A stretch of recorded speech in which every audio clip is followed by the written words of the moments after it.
Take your marks. Second false start, you're disqualified. Good evening. Welcome to the Tuesday, September 6th City Council regular meeting. I'd like to call the meeting to order. First up, Pledge of Allegiance. I'd like to ask those to join the council and myself in the Pledge of Allegiance. Please stand. I pledge allegiance to the flag of the United States of America and to the republic for which it stands, one nation, under God, indivisible, with liberty and justice for all. Next item on today's agenda is special business. ID 0335, Mayor's Month of Concern for the Hungry Proclamation. And I'd like to invite Corey Walters to join me at the lectern to receive the proclamation.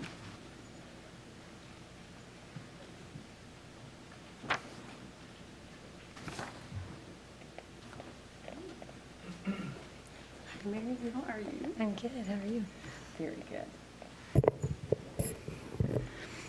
Whereas our King County cities recognize adequate nutrition as a basic goal for each citizen, and whereas no parent should have to send a child to school hungry, no baby should be without the comfort of the feedings needed for mental and physical growth, no elderly person's health should be jeopardized by lack of appropriate foods, and whereas food banks, emergency and hot meal programs working with our cities, local churches, social service agencies, and hundreds of volunteers are striving day in and day out to stem the rising tide of hunger. However, still more help is needed.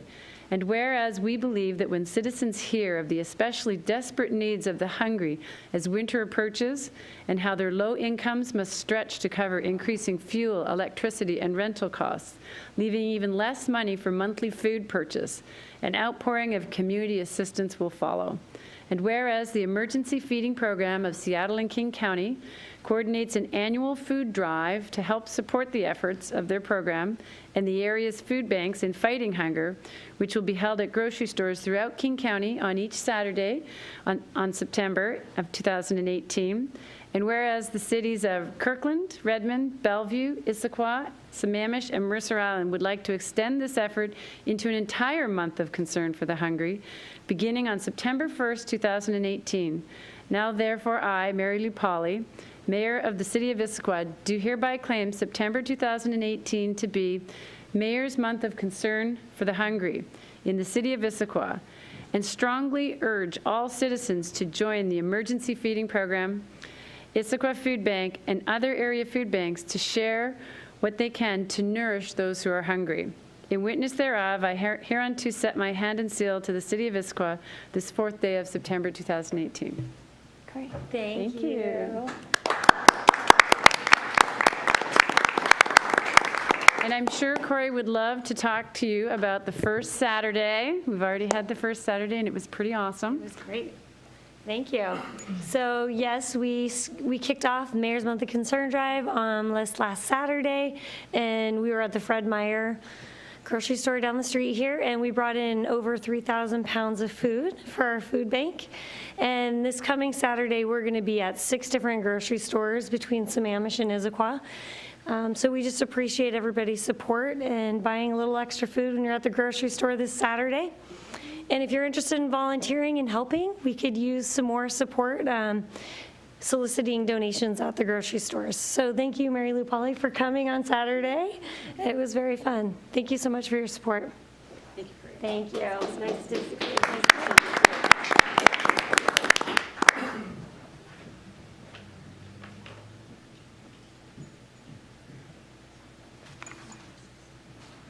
Next item on our agenda this evening, ID 0311, Homeless Response System and Regional Affordable Housing Efforts.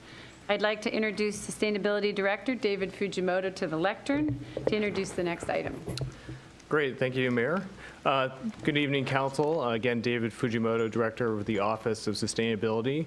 I'm happy to join you here tonight and to introduce a couple of guest speakers who will be sharing a little more information about the Regional Homeless Emergency Response System and affordable housing efforts that are happening in the region. We have Kira Zylstra, who's the Acting Director of All Home, as well as Mark Ellerbrook, who's the Regional Housing and Community Development Manager with King County.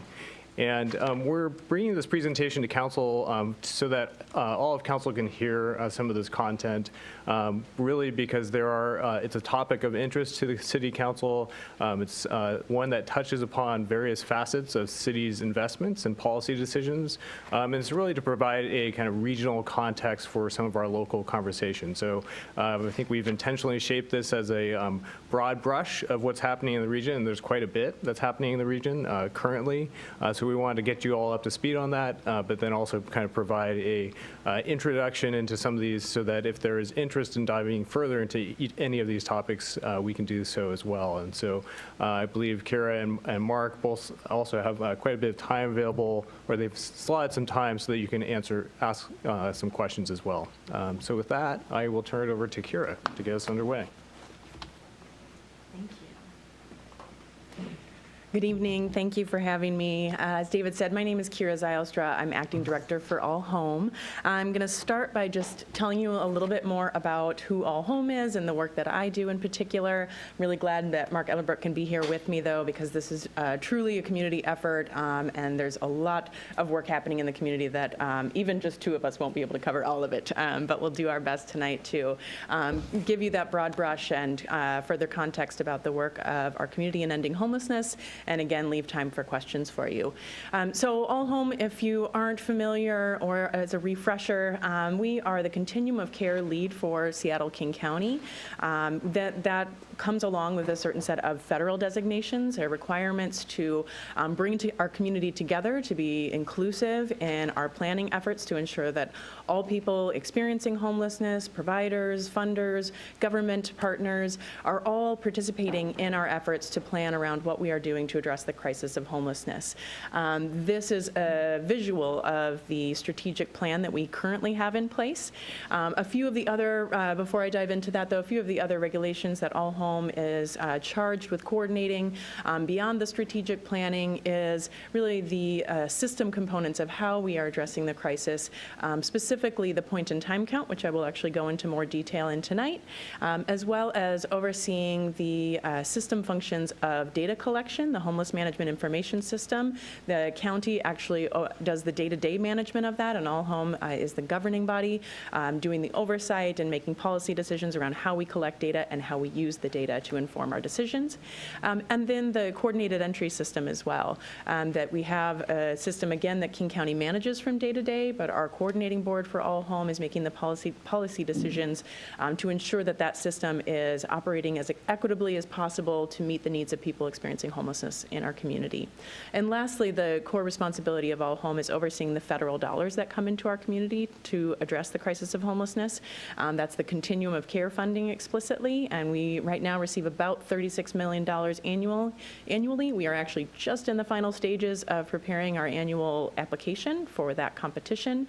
We have been tremendously successful year over year, though, in maintaining that funding and even increasing what we receive from the federal partners. And that's thanks to staff at King County, at the City of Seattle, and many, many others that are regularly involved in that process.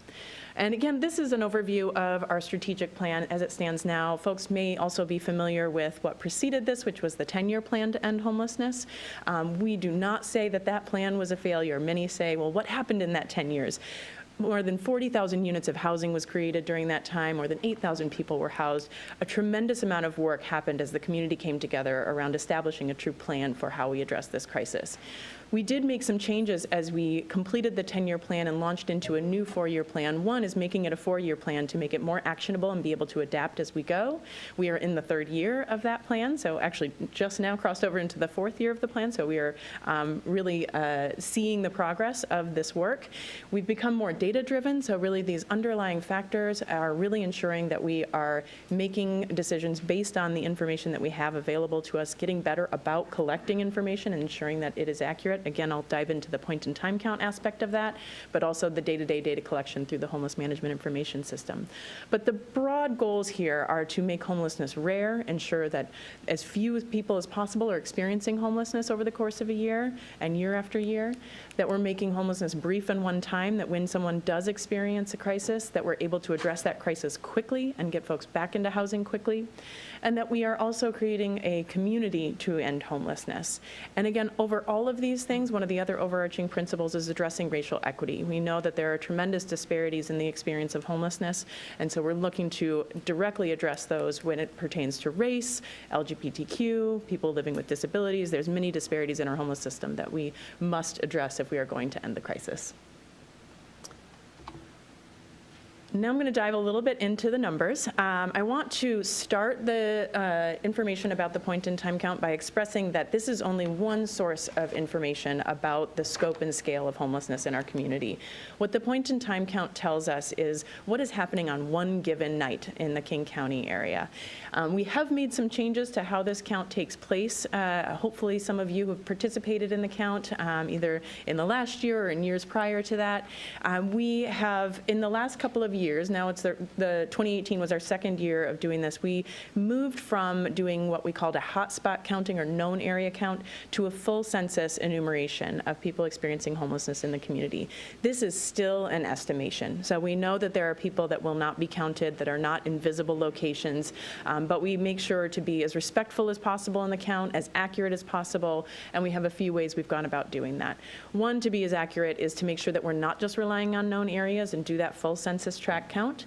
Another is to include people with lived experience in the process of counting. So we have teams that are going throughout the county. This is happening between the hours of 2 a.m. and 5 a.m. on a Friday morning, and we have people with lived experience assigned to those teams so they can use their experience from the past, use their expertise to help guide the teams, and again, continue to do that in a really respectful way.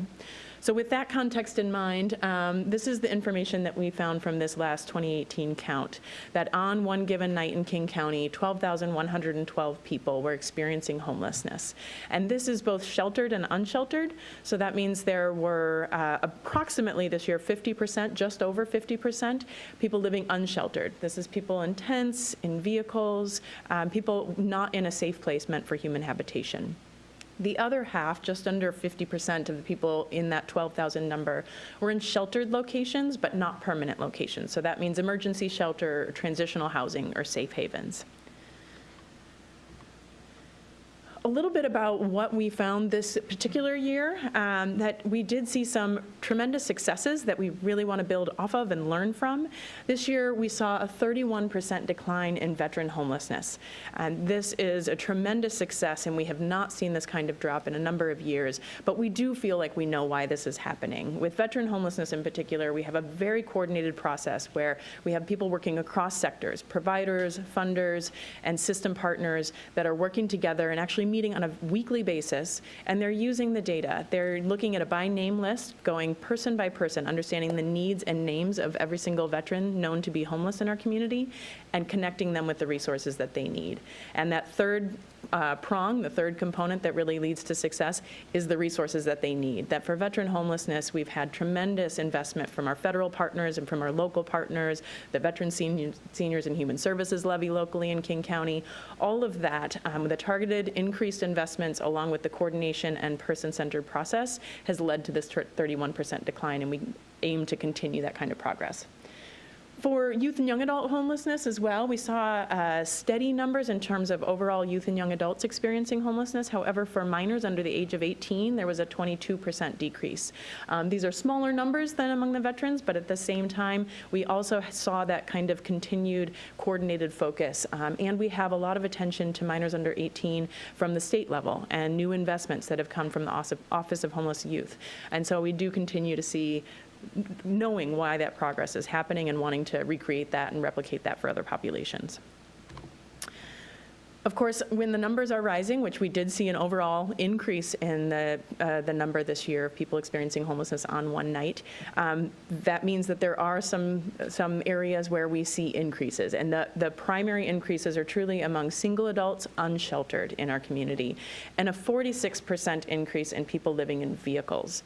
So that is really the kind of most tremendous number that we've seen. And I don't make strong assumptions or predictions about this number as I did for veterans, because we we need to learn a lot more about the people that are living in vehicles, the particular needs that they have, the characteristics and typology of this population. At the same time, we saw a slight decrease in the number of people in tents and encampments. That isn't something we should be celebrating because of the number alongside of it. This really tells us that there's a changing unsheltered population, and we need to continue to adapt to make sure that our response is changing to recognize this need. Other things that the point-in-time count tells us that we also know from annualized data is that people of color experience homelessness at higher rates than their peers. 52% of people experiencing homelessness are people of color, and the people of color only make up 33% of the overall population. The highest disparities are seen among Black African-American communities, as well as American Indian, Alaska Native, and Pacific Islanders are Asian Pacific Americans. And these are consistent across the community and over time. So I want to make it known that this is something that is not new, this is not unique to our community. Across the country, we see these kinds of disparities, and that is because of years of oppression. And that is why we must make that part of the overarching goals of our work.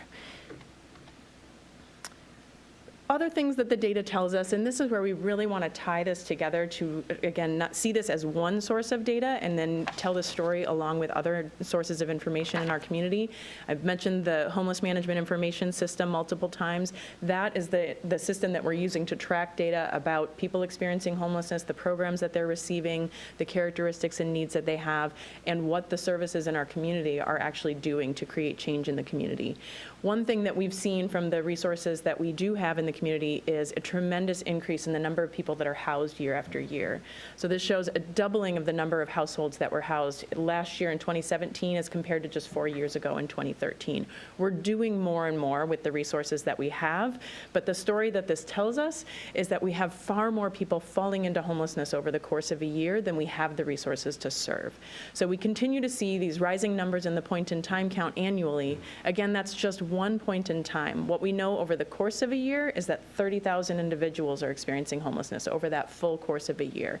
That is far more people than the resources that we have are able to house. As you can see, we housed approximately 6,800 households. It's about 20,000 individuals, but it's still far fewer than the number of people experiencing homelessness. So we need to do better at matching the resources to the need that we see.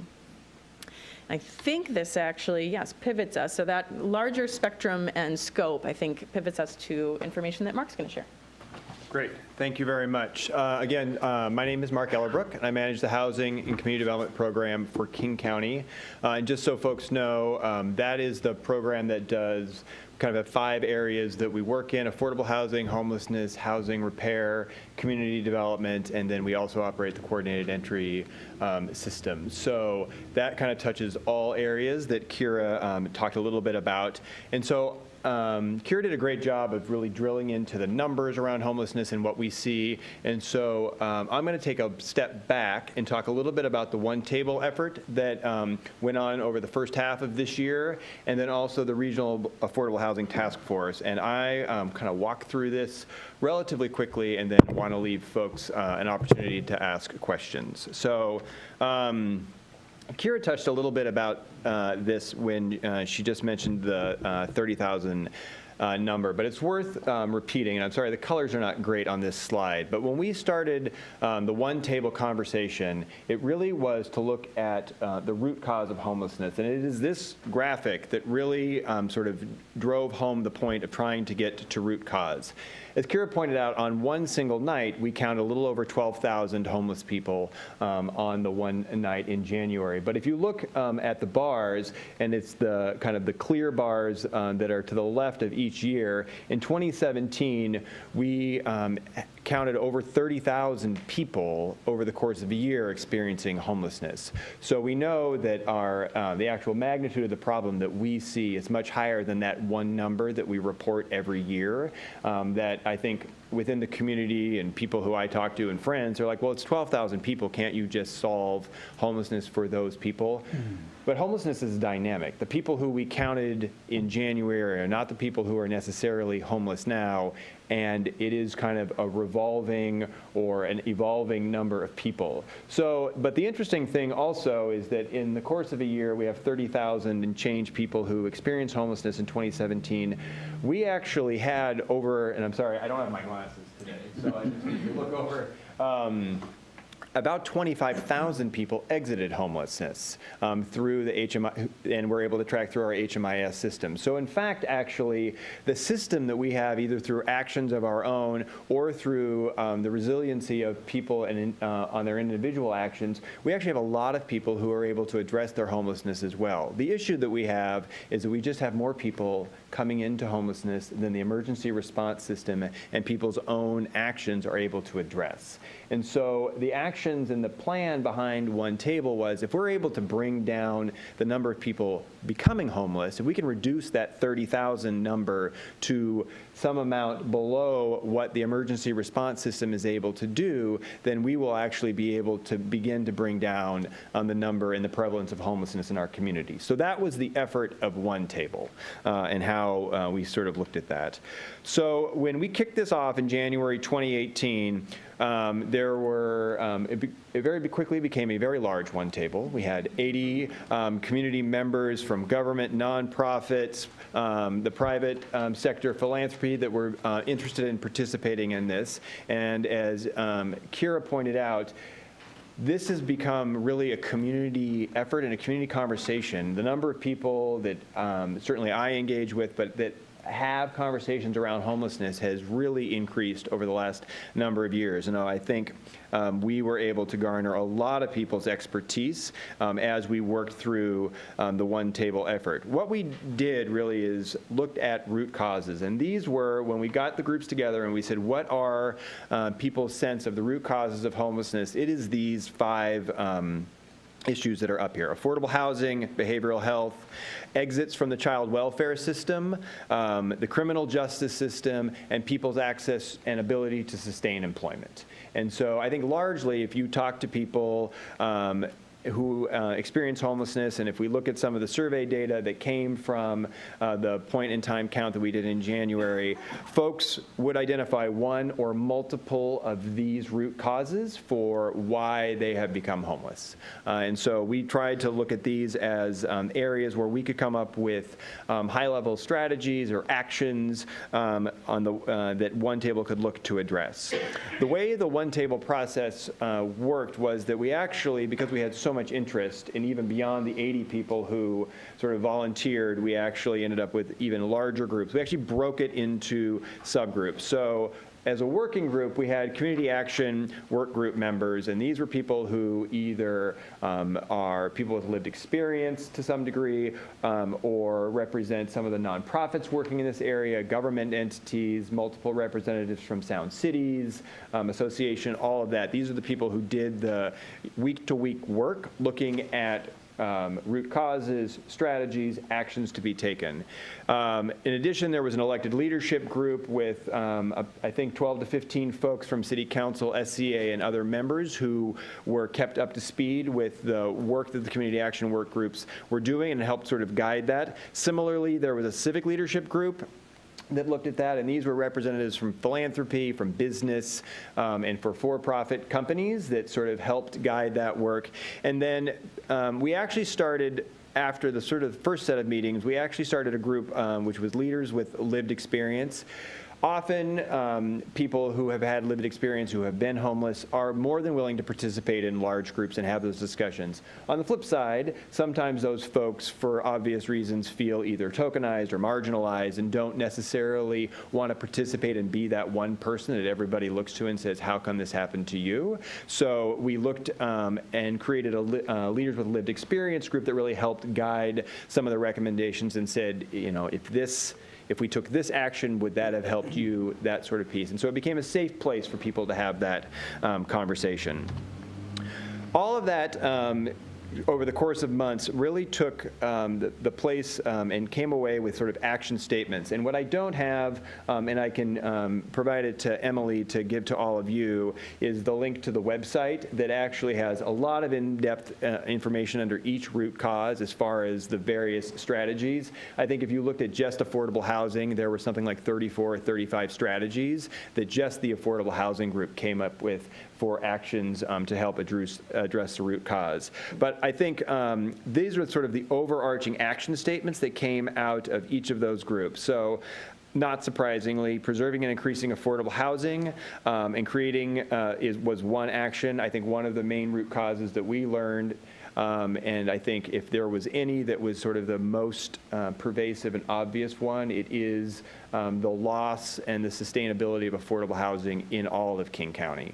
And I think that was a very strong statement that we need to work, and I'll talk even more about this in the next piece on the affordable housing strategy group, where we're going with that. The second is create a housing stabilization fund. It is dramatically more efficient and cheaper to help somebody stay in their housing than it is to address their homelessness once they become homeless. They become more marginalized. It's just more challenging. So if we can take and create a stabilization fund with flexible funding to help somebody stay in the housing that they have, even if that is a couple $1,000s to help with a behind the rent payment or an action like that, it is way more expensive than ultimately having somebody go into the shelter system and us work with them on housing and employment and those sorts of actions. And so the Housing Stabilization Fund is another area where we are very excited to do work, and an area actually where both philanthropy and business is interested in potentially participating because of sort of the economic argument on that. On-demand behavioral health services is a big action for our department. Our largest division is the Behavioral Health Division within Department of Community and Human Services. What we know is that when people need behavioral health services, they need it right at that moment. It's no different than any other acute illness that people have, and to say that you have to wait, or to say that, well, we need to send you to Yakima because we don't actually have any mental health beds in King County, ultimately doesn't address people's behavioral health conditions and can lead to homelessness. If we are sending people out of the county, out of the state even for their behavioral health services, and then they re-enter, often they've lost their housing at that point and have become homeless. So on-demand health services is a key for behavioral health, is a key for us. The foster youth is another place we see. If you go through the foster care system, you are 3 times more likely to experience homelessness than if you have not. And for foster youth who age out, that number is even higher. So what we know is we need to have alternative housing options for youth that age out of the foster system, so that they don't simply exit out at 18 and are sort of left to their own good luck within sort of our region. So that's an area, again, where we are doing a lot of work. The zero bookings for charges that are a direct result of homelessness, this sounds complicated, but frankly, it's actually pretty evident when you think about it. The biggest booking for people who are homeless is failure to appear at their court hearing. If they are homeless, they have no address to receive their hearing notice, they fail to appear, they end up with additional bookings on their record, and then when they apply for housing, often they are screened out through landlord screening processes. So this is one where, frankly, through some efficiencies of the system, we can actually help not exacerbate people's homeless condition if we can not send them, charge them for failure to appear notices. So that's another one. And then the last one, I think, is the employment piece. As we've seen housing costs go up in this community, what is the housing wage for people has gone up, and it is around $25 an hour to afford a 1-bedroom apartment throughout the county. In certain areas, likely Issaquah, Seattle, and some of the other east side communities, it's even higher. And so if we want to have a diverse set of people living in our communities, we have to increase wages for people, plain and simple, and we want to have those people able to live in the county. So this is, again, an area where we are working to integrate our employment programs across the county directly in a lot of our homeless shelter system, so that people who enter in can receive their employment services as part of that. So that is a quick overview of 6 months worth of work for one table. The other work that's going on that started last year is the Regional Affordable Housing Task Force, and this was led, and it's continuing to be led by Councilmember Balducci. And there is a 12-member group of elected officials plus one ex officio member who are going through and looking at actions really around affordable housing. And as I mentioned, the affordable housing piece, there's a very close tie between the one table and the root cause around affordable housing and the work that Claudia and this committee are doing on affordable housing. If you look out into the future, which what seemed like a long time into the future, but actually is only 23 years away, we as a region, and this is based on PSRC data, need to create over 240,000 affordable homes. So that would be from 80% median income and below to meet the need, the existing need plus the growth need in King County. And that, frankly, is a really big bite. And so the work of the Regional Affordable Housing Task Force is to say, well, how are we going to do that? What actions can we recommend, both land use actions, preservation actions, additional financial resources that we can use to fund affordable housing? Are there legislative needs at the state or local level that we need to really help make that effort a reality? And the task force at this point is at the point of having come up with a draft action plan and is now beginning to walk that through various community meetings that are happening this month, and then ultimately going back to the task force by the end of the year to come up with that final set of recommendations.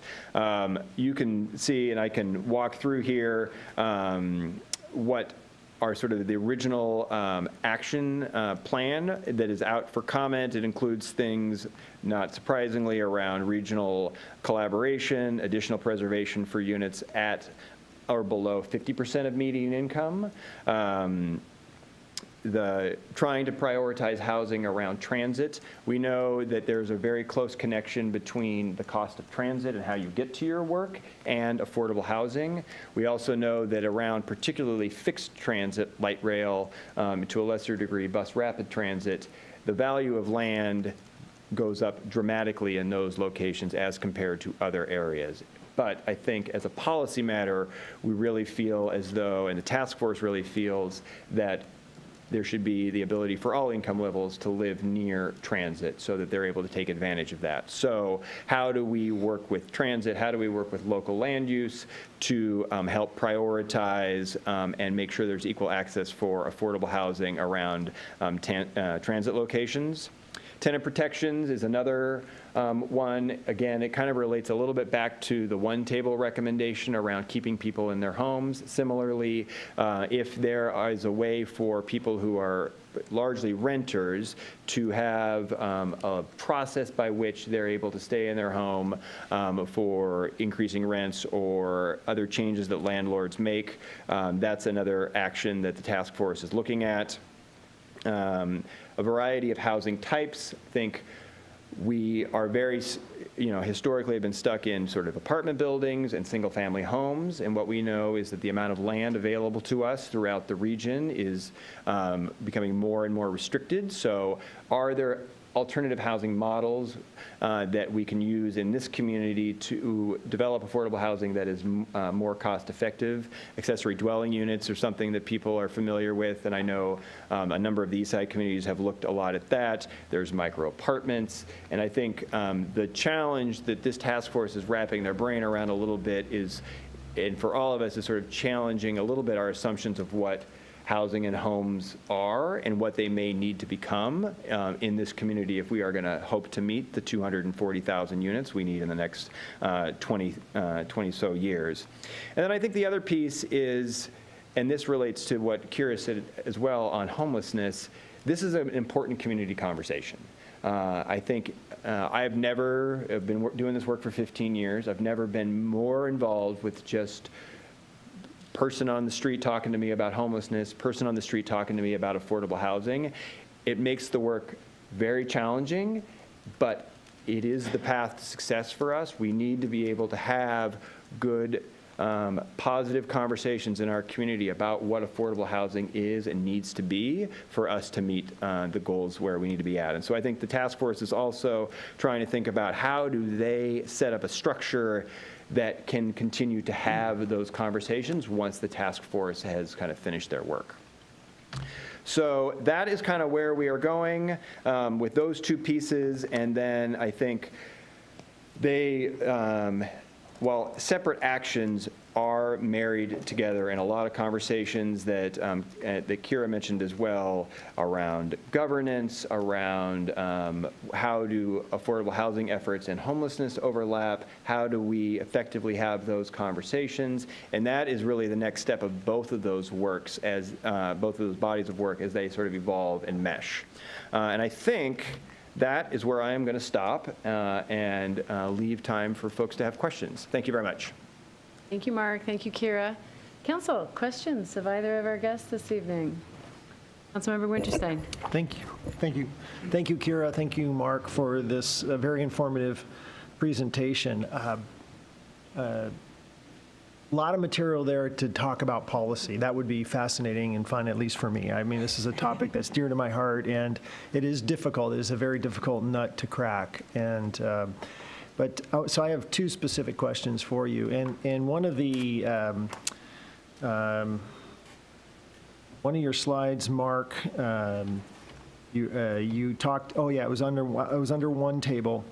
And my question would be, if we run into somebody, or anybody in this room or listening runs into somebody on the street or in one of the local meals program where we have a food bank, and they may be on the verge of becoming homeless, or they may need behavioral health services like right now, what can a citizen do to get them connected with the programs that you listed up here? Now, we have local resources, and we have local nonprofit, very civic-minded groups that try to do those same things, but how can someone connect to your programs? Yeah, so what the thing that we say is the action to take is for people to call 211 and connect that person to services. I think that's a phone number that's available all the time for people to get references for housing, behavioral health services.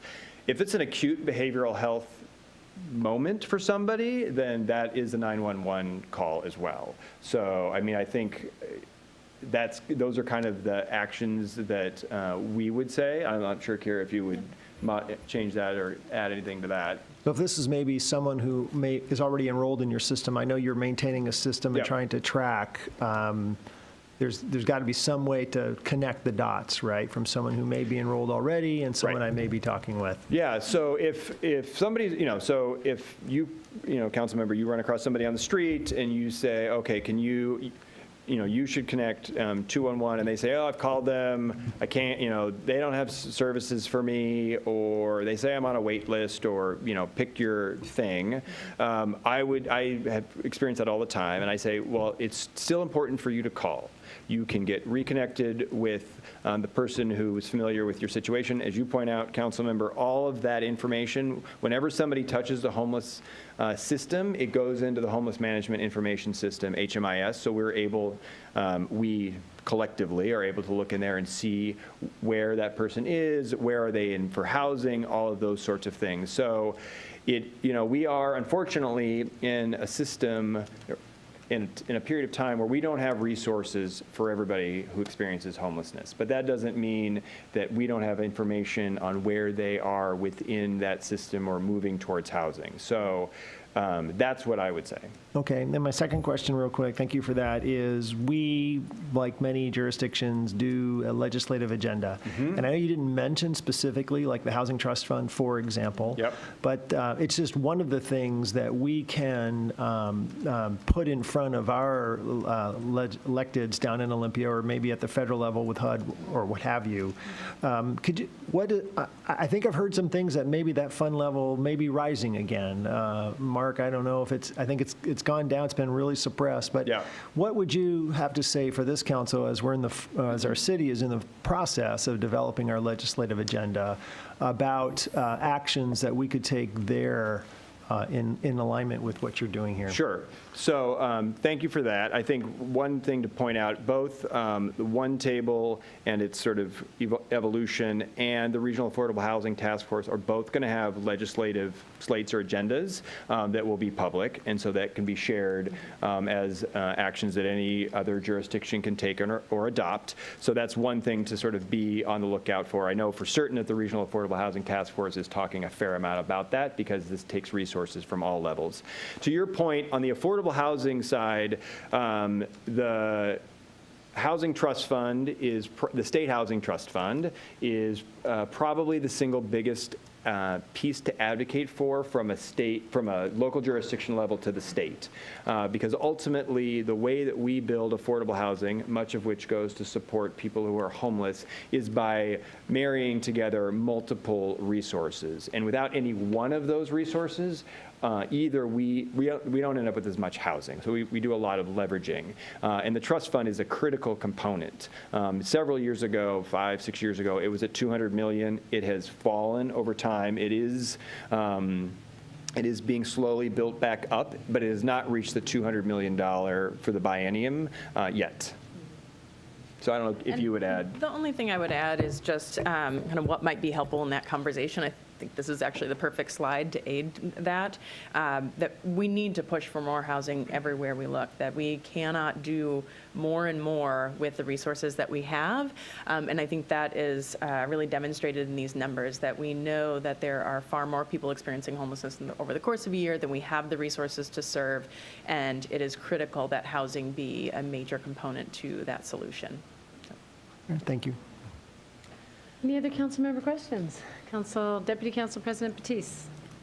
Thank you for the presentation. That was a lot of really important information. I was wondering particularly about the increase in homelessness and living in vehicles. And does that correlate to programs that are allowing people to come and stay in their vehicles, or is that, or do you have an answer for that? So the numbers demonstrated here are captured actually through a specialized count effort. So in the point-in-time count, we have a few subpopulations that we use specialized efforts for encampments, for youth and young adults, for families, and for vehicles, to make sure that we're taking special measures to address the ways that we need to count this population to be as accurate as possible.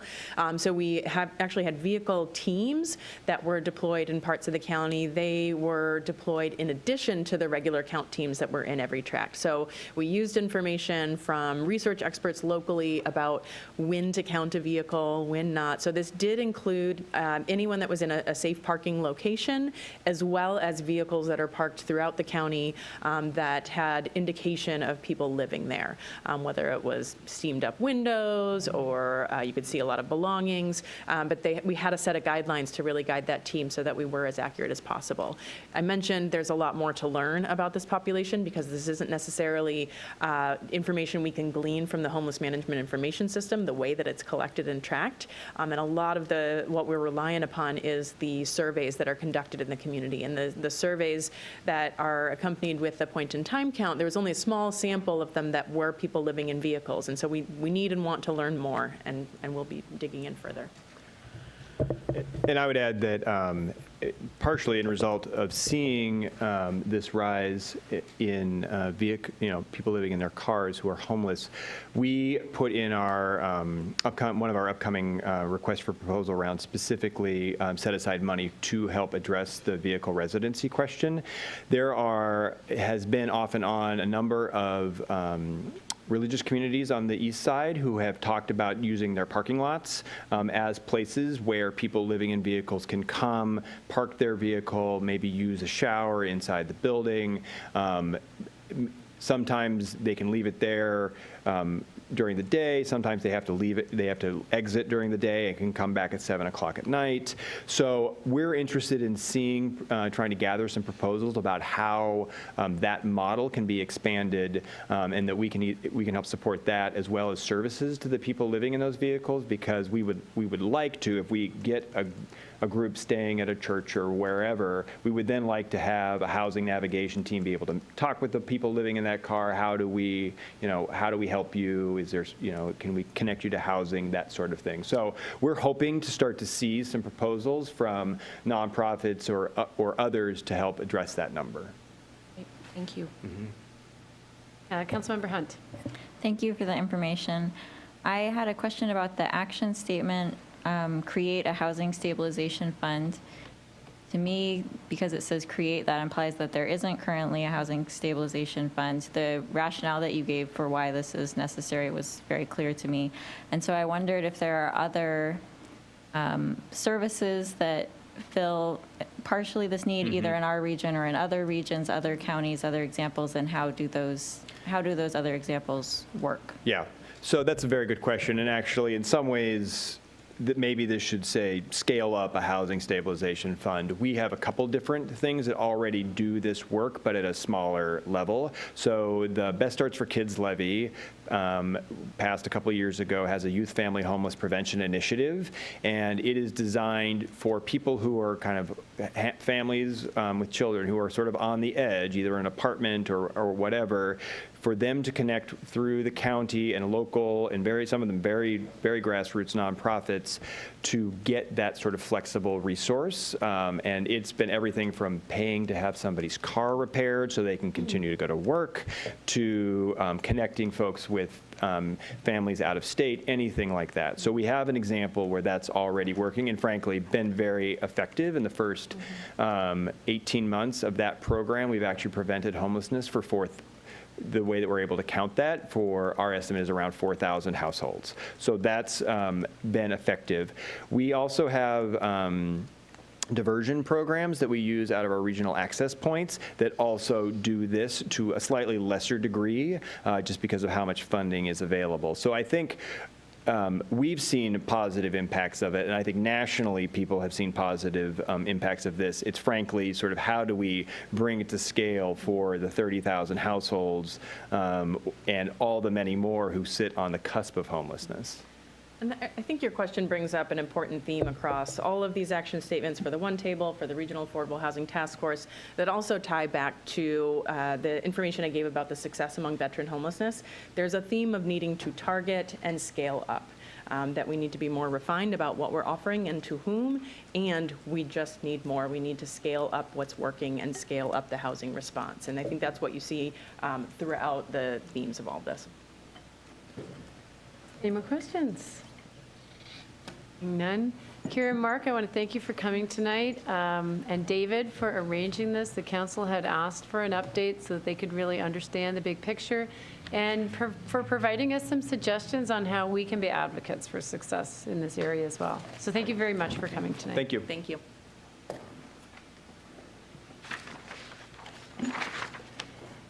The next item on our agenda this evening is audience comments. I want to thank all of those members of the public who have come here to speak this evening, because we know it's hard to stand up at the microphone and on camera. So there are some rules for public participation that Tisha is putting up on the overhead for us. This is a great time for you to talk with your council. Those who signed up on the speaker sheet will be called forward first, and if you didn't sign up, don't worry. I will ask for other speakers before closing this portion of the meeting. If you are here representing a group, if you are here on your own or as part of a group, please identify yourself as a spokesperson for the group, and those that are here to support a speaker, please raise your hands when they're speaking if there are certain points that you want to let your council know that you support. Has anyone signed up to speak this evening, Tisha? Yes, Robin Kelly.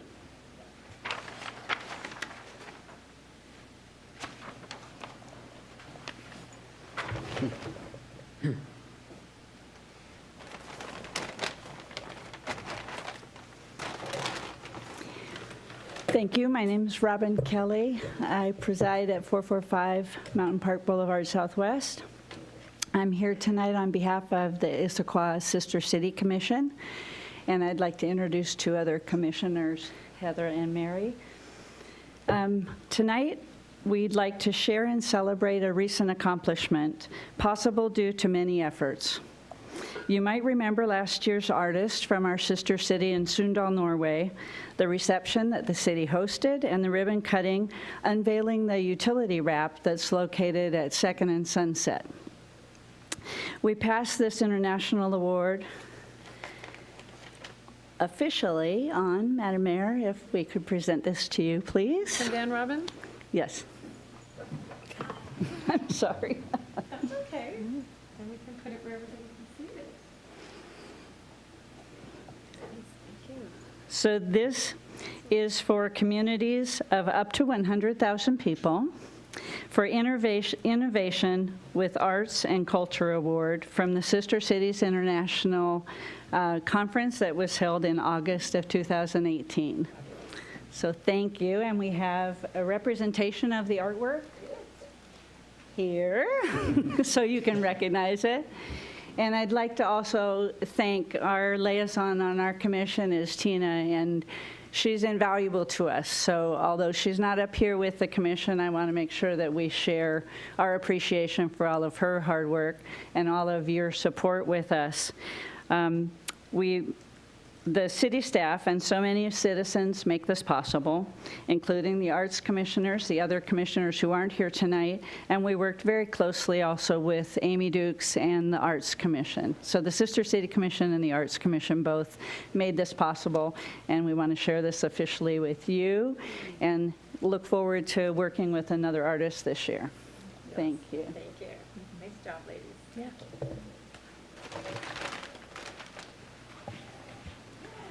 Elizabeth Taylor.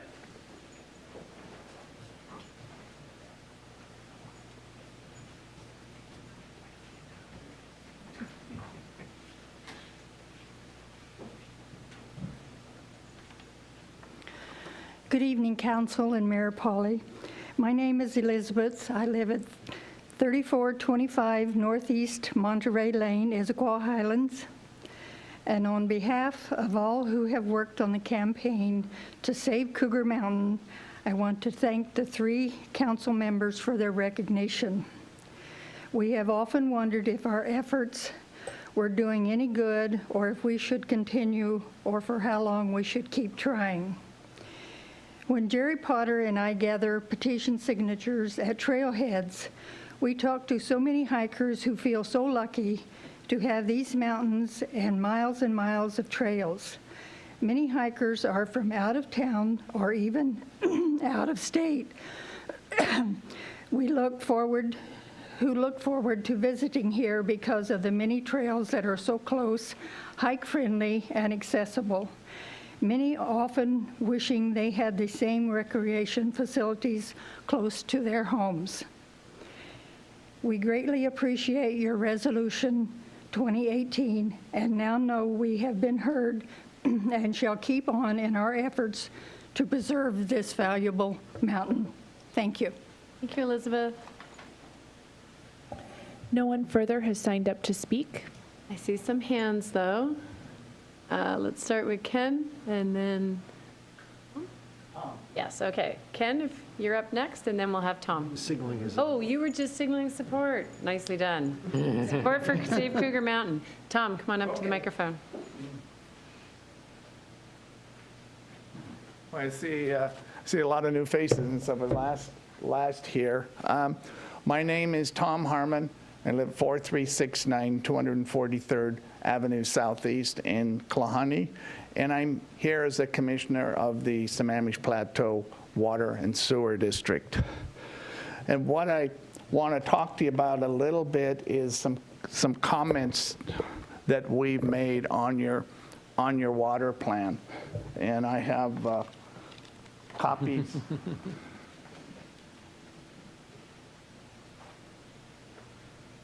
And basically, I've been a commissioner, by the way, 2 months, it'll be 19 years. So certainly I've enjoyed the job, and I've enjoyed working with the city of Issaquah over all these years. Our concern and our main comment is of assumption of the areas that are now inside the city of Issaquah, but are being served by other entities, us being one of them. Our district was created in 1948 with the idea that Issaquah would assume the south end of the plateau from Southeast 8th South, and Redmond would assume the north end of the plateau. And the reason I mention it is we have very few lines crossing Southeast 8th. We didn't dream, I think, in the 1940s or even in the 1970s, when a lot of this was, when the district was really put together, there'd be something like the city of Sammamish. And then all of a sudden, areas like Providence Point or Kahani, or these areas that Issaquah would not ultimately annex the whole south end of the plateau, but only part of it. And when you're dealing with water and sewer, and I know you guys do on a regular basis, is you're dealing with geography, elevation, and so forth, it ends up being a little tougher nut to crack. Assumption was created to handle the problems of East Bellevue, where every subdivision had a water district. There were 19 assumptions with Bellevue as they took that area. So there wasn't another city being formed in that plateau like it is with ours. That's why we have the difference. In the plan, I'm basically going to talk about 3.6.2, which says the city shall assume municipal and special purpose district water utilities to provide retail service within the city of Issaquah's corporate limits. Work cooperatively with neighboring municipalities and special purpose district during the assumption within the city limits. It's my belief that assumption is probably the worst solution. We've understand over the years, and the district understands that providing water and sewer to your residents and citizens is part of Issaquah's DNA. We know that's where you want to go, and it's a very important goal. And then we try to say, what is the best way to accomplish it?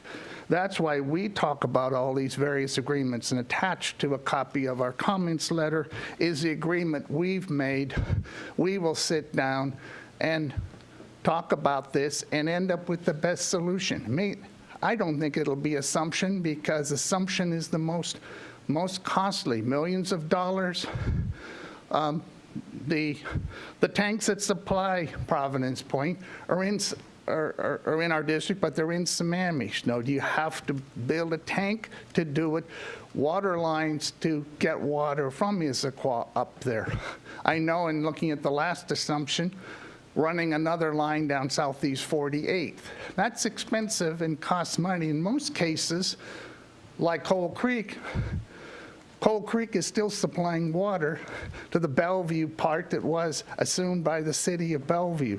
So we recognize that the ways that we can talk about it. That's why we put in the agreement. We'll talk about later on in the letter. We talk about both service delivery and governance. May I make a friendly suggestion to 3.6? I forgot to say at the beginning, this is Mary Lou, over here. We have 5 minutes for public comments, but I know you have a lot of information in your letter, so I'll give you a little bit of time if you could wrap it up. That would be great. I'm 30 to 40 more seconds. Perfect. Thanks. 3.6.2, I would say, and I was getting to the last paragraph of, I would say that the city strive to provide direct retail service within the city of Issaquah corporate limits, working cooperatively with neighboring municipalities and special purpose districts within the city limits or potential annexation. I think that's where we want to go, getting this assumption is one of the solutions, but it's a chance of working together to solve that problem. That's my comments on your plan. But Thank you very much, Okay. and thank you for sharing that in writing and leaving it with the clerk. That's super helpful. okay, well, that's what I wanted to. Okay, thank you so much. Thanks, Tom. Okay. Anyone else looking forward to, I see Elizabeth's hand go up.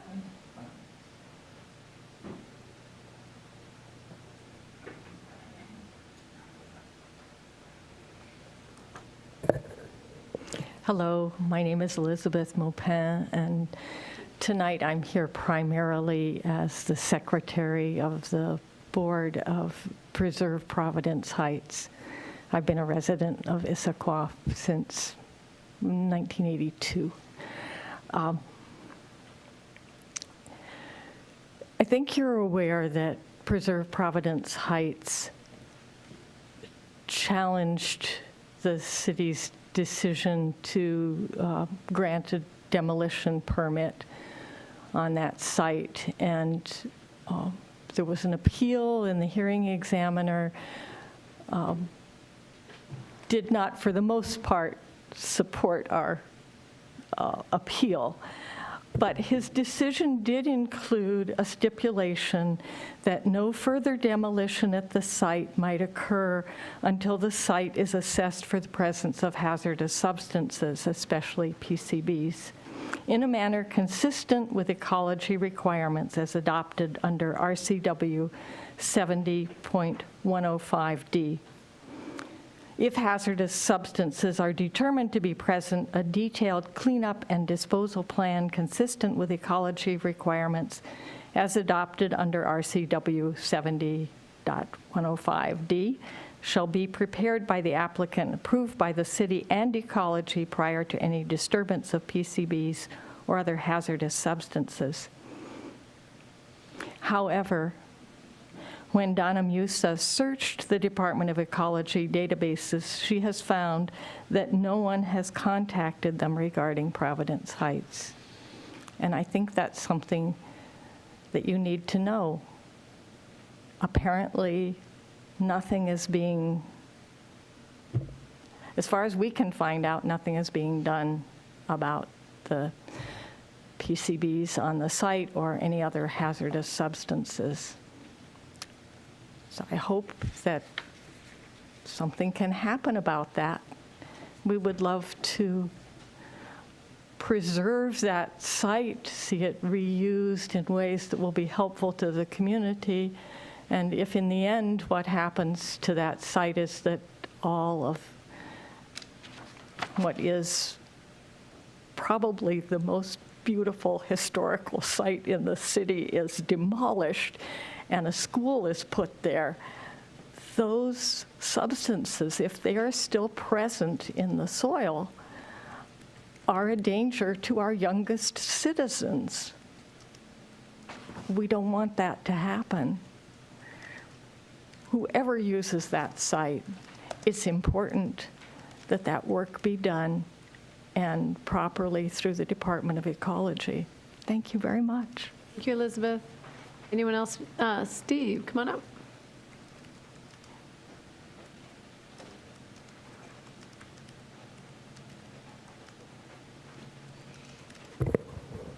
Hi, good evening. Steve Pereira, Old Town, about 10 years. So part of that was just hands up in recognition and support for Elizabeth's comments as well, so just sharing that. Do want to segue, though. I appreciate the council listening to the presentation on the all home, and it is kind of a deep topic to dive in, so I appreciate you all taking the time to want to pay attention to that. There is obvious segue to preserving Providence Heights. I wonder if it's more beneficial if we could take a look at, I guess, both within Issaquah and larger communities, stock that is at risk of being lost, and steps can be taken to preserve that rather than building new affordable housing as an opportunity. I think that's worth some serious consideration. I think we could get existing stock maintained for less than the cost of building new housing. As far as Providence Heights, it seems like when I read the decision, there were a couple comments that were made that I didn't understand that I think this council should be worth considering. One was there was testimony that said that it wasn't part of Issaquah code to consider historic preservation as far as something to be maintained. That's something that should be reviewed and maintained, that we should consider historic preservation ordinance in deciding whether or not to issue a demolition permit. Another was that it's not part of the city code currently to look at the release of stored energy from existing homeworks. Maybe that should be part of the strategic plan that Issaquah has going forward. That's something that should be considered as part of legislation that I would like to see somebody move forward. I still want to keep the idea that we can preserve Providence Heights. I just want to keep these other things balls moving at the same time. Next topic was, I haven't sadly had a chance to go to any of the Tuesday concerts in the park. I'm sure if I did, I'm sure I'd say that those were well done, but didn't get a chance to, sadly. I did go to the jazz concert on Confluence Park. That seemed well attended and well done, so thank you for that. The last issue was an issue that will be on regular business. I'm not going to have a chance to stay. It's the traffic enforcement issue that's coming up. And I support the idea, but I think there needs to be a better mechanism for engaging the way we talk about with community members. This maybe gets, hopefully, people to obey the laws, but we need to talk about this. These are our children, our families, our friends, our neighbors, to engage that public conversation. That doesn't happen because that's the goal, is to get the behavior that we want, not to raise revenue, but we need to talk about it in a way that these people, whether they are local people that live here, passing through, have a job here, whatever reason, respect and obey the laws. That's the goal and the outcome, and I don't see that having happened yet. I see missed opportunity for that. So that's all I wanted to say for tonight. Thank you. Thank you, Steve. Anyone else wishing to speak tonight? Corey?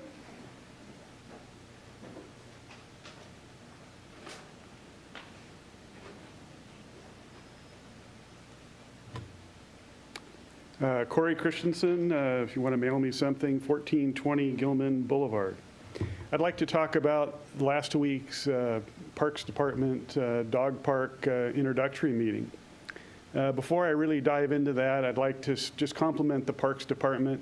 I do think that they're open, friendly, and I do think they work hard. I think there's a lot of things they do that goes unrecognized, and I think especially some of the things related to growth, because I don't think that, I think parks are one of the things that have been left behind in growth, and they're having, it's difficult both in the money they get to work with what they're handed, which is insufficient, I think.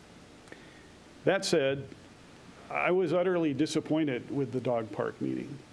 Matter of fact, I was sitting there and I wasn't seething mad, but I was frustrated. So why was I frustrated? The first reason I was frustrated is that they didn't give any scope to this project. The second reason, there was no criteria laid out for what they were going to do, what would constitute a good dog park, and what would, as far as the users, and then also what would be a good dog park as far as a location. So they didn't give that. They also didn't do any kind of user needs assessment. In other words, looking at what people in Issaquah need and what their dogs need and what their expectations are. They clearly did not do their homework. They also ended up with a survey, which you can take online, and then one of the classic, here's a bunch of pictures and you put stickers on it sort of thing. But absent of any criteria or scope or anything like that, it's basically a beauty contest, but you have no idea what you're voting on. And the problem is, the 8 locations they gave us, basically 7 of them are fatally flawed in one way or another, and one is maybe a maybe. So where would I have started? And do I really expect that they needed to start some grandiose process? No, but I do expect that they would have given us some indication of, again, criteria and all of this sorts of things. So I looked online, and of course, dog parks aren't something new. Matter of fact, they're something that's been in communities, large communities, 20 years, 25 years. And interestingly, maybe 10 years ago, many of these communities were reevaluating what they had done in that first 10 or 15 years. So if you look online, there's probably between 50 or 100 different sorts of master plans or this or that's that are very nice studies on dog parks. So I found one I liked from Denver, and I will send you this to look at. And it was their master planning process for dog parks. The first thing they did is they had a kind of a game plan session, which is essentially, I think, a scoping, which is what you sort of directed them, the Parks Department, to do as a city council. The next thing was they had a public input survey. Now, Bellevue, matter of fact, they redid their Robbinswood Dog Park 10 years ago. They did a public input survey. That's online, and maybe instead of our Parks Department doing a survey, they could have at least read the Bellevue survey, because there's a lot of similarities between Bellevue residents and us and the similar needs. And that's also 10 years into their dog park, so they could look forward and not make the same mistakes. The next step was they were going to examine and evaluate Denver's needs for their existing facilities and those needs of the people. We didn't do that either. The next step, study and evaluate local and national best practices. That's going out and looking at what other communities are doing and trying to do the best you possibly can by not making the same mistakes. The last step, develop a draft or recommended sites. Well, that was our first step. And that's the problem. That's our first step. So now let's move to a minute to another study about what some of these criteria should be. The City of Atlanta, they have a guidebook. This is just a few pages. Creating Off-Leash Dog Parks, a step-by-step guide. So identifying site for an off-leash dog park. Number 1, area must be a minimum of 2 acres. Sites must be divided for large and small dogs. They must be accessible to all park users. And if you look at some of the other studies, we're talking about ADA, children, seniors, all of that sort of thing. It has to have water. It has to have a topography that's well drained and shaded. It should be graded so it, again, prevents standing water or muddy areas. On it goes. Oh, am I done? Pretty much. If you can summarize, Corey, that would be great. All If right. you can leave us a copy, I know you're going to email it as well. I will send you that. In quick conclusion, it's very easy to look to see what some of these design criterias are. Most parks, at a minimum, are 2 acres. And one other point I wanted to quickly add is that most parks are not in the proximity of where people live. 2 of the parks on the list, Muirwood and Burnson, are right across from residents. Most of these studies say, don't put them by residents, and absolutely all the parks that are adjacent to us are all parks in parks. They are not parks in residence. So anyway, I hope you send them back to the drawing board, because I'm especially concerned that this study or their survey is going to end up with flawed information and something that, an outcome that they treat as gospel, but that is based on absolutely nothing that means much. Thank you. Thank you, Corey. Anyone else wishing to address council this evening? I pushed some button there. Anybody else wishing to address council this evening? Last call for audience comments. Seeing no hands, we'll move to committee and regional reports, starting with Council Member Hunt. Thank you, Madam Mayor. No report this evening. Thank you. Councilmember Ray. Thank you, Mayor Pauley. The Services and Safety Committee will meet on September 11th at 6:30 here in council chambers. The agenda will include Agenda Bill 7605, a 2018 first budget amendment, Agenda Bill 7631, visit Issaquah bylaws, Agenda Bill 7654, Puget Sound Energy Green District 2 agreement, Agenda Bill 7658, amendments to the medical plan for 2019, and Agenda Bill 7664, amendments to IMC 5.02 business licenses. Because of the popular demand on services and safety this month, we will have a second services and safety meeting on the 18th, also here in council chambers, and we will be hearing Agenda Bill 7640, amending school impact fees. Eastside Fire and Rescue Board did not meet in August, and the board will meet on September 13th at 4:00 p.m. at EFR headquarters. The state auditor has completed their audit of EFR, and an exit interview was held on August 29th. The EFR board chair attended the exit interview to represent the board, and a full report will be provided on the audit at the regularly scheduled board meeting on September 13th, and the balance of the board meeting agenda has not yet been set. And that concludes my report this evening. Thank you. Councilmember Ramos. Thank you. The Council Infrastructure Committee meeting will be on the 20th this month at 6:30 in this chamber. No agenda set yet. End of my report. Thank you. Councilmember Winterstein. Thank you. The Puget Sound Regional Council's Growth Management Policy Board next meeting is this Thursday, September 6th at 10 a.m. at PSRC headquarters in Seattle. The entire meeting will be dedicated to Vision 2050. There will be one discussion between the board and PSRC staff about the vision outcomes and objectives, and another about the regional growth strategy. There will also be a breakout session for more intimate discussion and brainstorming about these topics. Then the Lodging Tax Advisory Committee, our next meeting is this Thursday, September 13th at 9 a.m. In a conference room at the Hilton Garden Inn. I don't have the specific room. This is going to be the first time we've met in a number of months. On the agenda, we'll get an update on the work of the Destination Marketing Organization Board Selection Committee. And there is information about that because the bylaws issue, there is an agenda bill in today's packet, and some of the information about that committee's work can be found in that agenda bill. We'll also get a report on the Association of Volleyball Professionals, or AVP, tournament that was held here in June at Lake Sammamish State Park. And we'll hear about the prospects for the tournament returning in 2019 and beyond. We're also going to get a presentation from Jennifer Fink from the Parks Department on wayfinding and branding. Both topics have been priority issues for the LTAC for many years now, and using both lodging tax funds and recommended by LTAC and the general fund, the City Council funded the branding effort a number of years ago, but that project did not get started. So I think this represents a potential restart.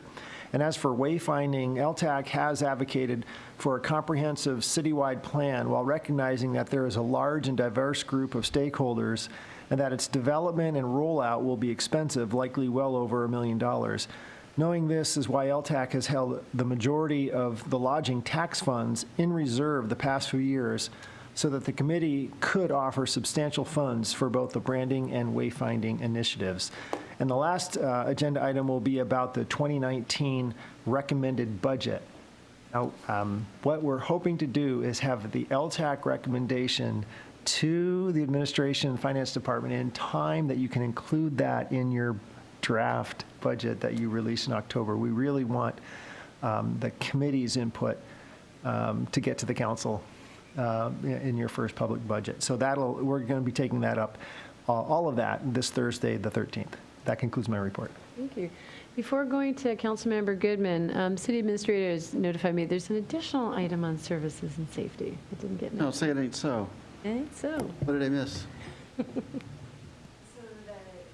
The item that we added to September 18th is a presentation on the various ways the city contributes to nonprofit and other types of entities. So it's a follow-up conversation to help provide a little bit more information on scholarships, grants, contracts for services, various ways we contribute. Well, thank you for filling us in. Yes. You're worried you're going to have a short meeting, so. We're not going to have a short meeting. Okay. Councilmember Goodman. Thank you, Mayor Polly. The Council's Land and Shore Committee will meet this Thursday, September 6th at 6:30 here in Council Chambers. We have two items on our agenda. Agenda Bill 7326, Old Town Sub-Area Plan Update, pending referral from tonight's consent agenda. And Agenda Bill 7661, Proposed Amendments to the Central Standards Table 4.3B, Permitted Land Uses. That concludes my report. Thank you. Deputy Council President Batiste.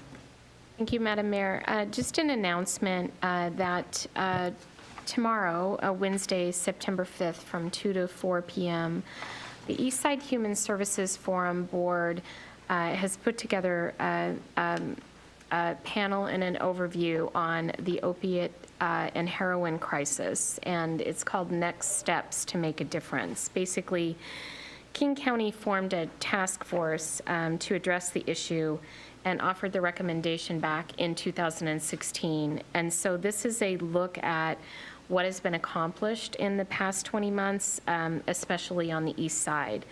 The forum is looking to receive feedback from attendees to inform and address the work going forward. So a really important topic, and if any council members can attend, that would be fantastic. Thank you. Thank you. Council President Mertz.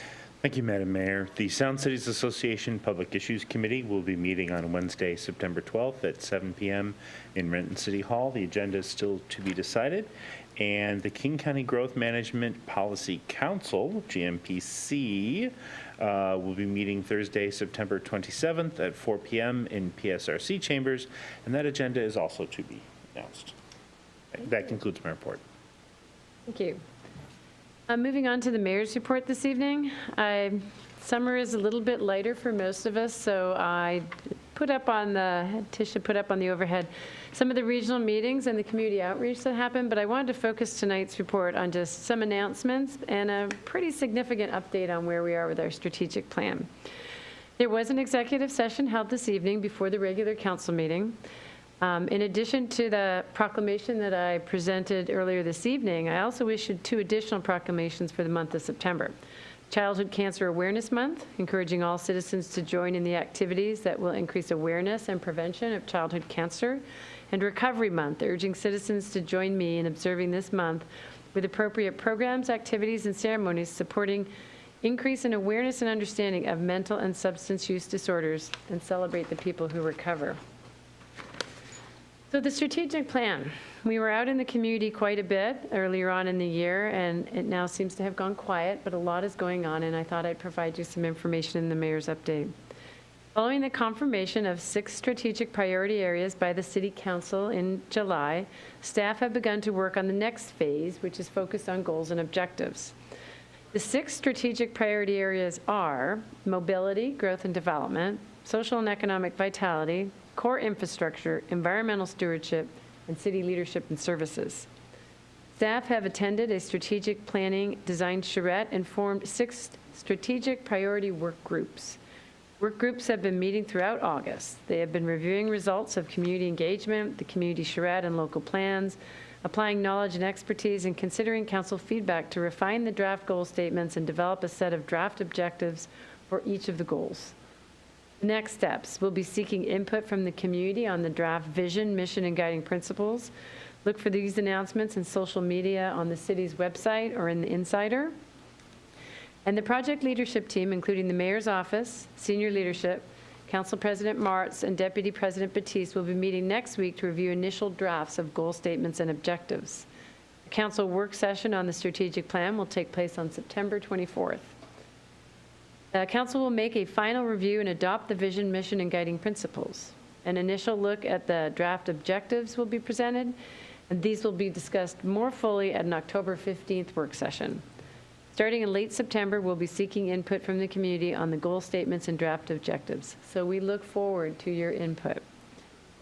The last thing I had on my mayor's report today is an announcement. On our agenda this evening, I have added Agenda Bill 7673 under regular business. It was prepared for council to consider confirming my appointment of Emily Moon to the position of city administrator. I'm pleased to announce this tonight as part of my mayor's report and to present the bill to council when it comes up under regular business. And that concludes my report. The next item on the agenda is the consent calendar. Consent calendar was distributed to council in advance. If authorized, the items on the consent calendar will be considered together and approved under one motion. Have the payables and payroll for August 20th been reviewed? They have. Thank you. Does any council member desire to remove any items from the consent calendar and consider it under regular business? Seeing none, would you care to make a motion? Madam Mayor, I move we adopt the consent calendar as listed in this evening's agenda. Thank you. Second? Been moved and seconded. All those in favor signify by saying aye. Aye. Those opposed? The motion carries unanimously. The next item on the agenda is regular business. The first AB up is AB 7655, Expedited Traffic Enforcement Pilot Project. Summary report and extension. You'll be hearing this presentation this evening. It's a report out of the pilot program provided by council at the March 19th, 2018 council meeting, and this is the first time this agenda bill has been before council. I'd like to invite Police Chief Scott Bierbaum to make a presentation.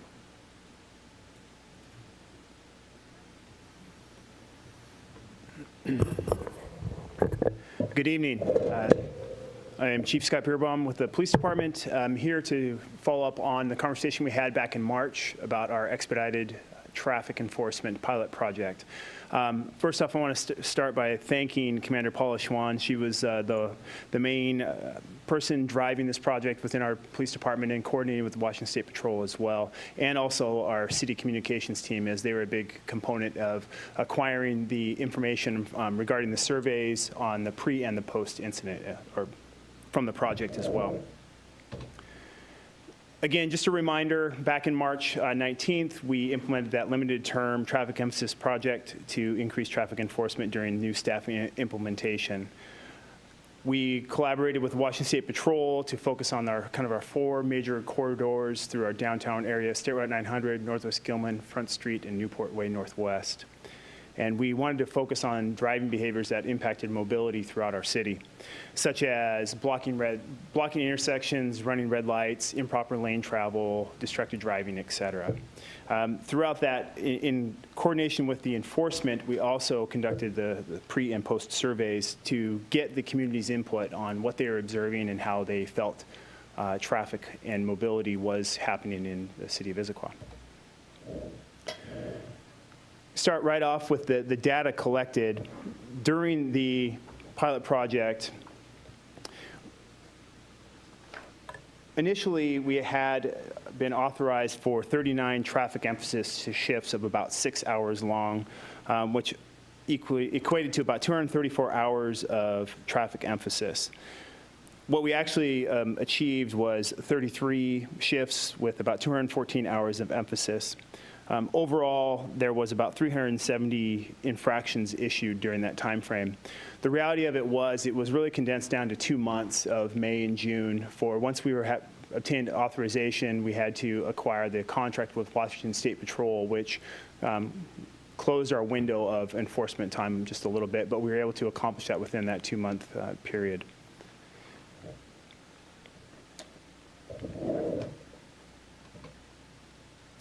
A lot of the types of violations that we observed during the, actually I'm going to go back one slide here.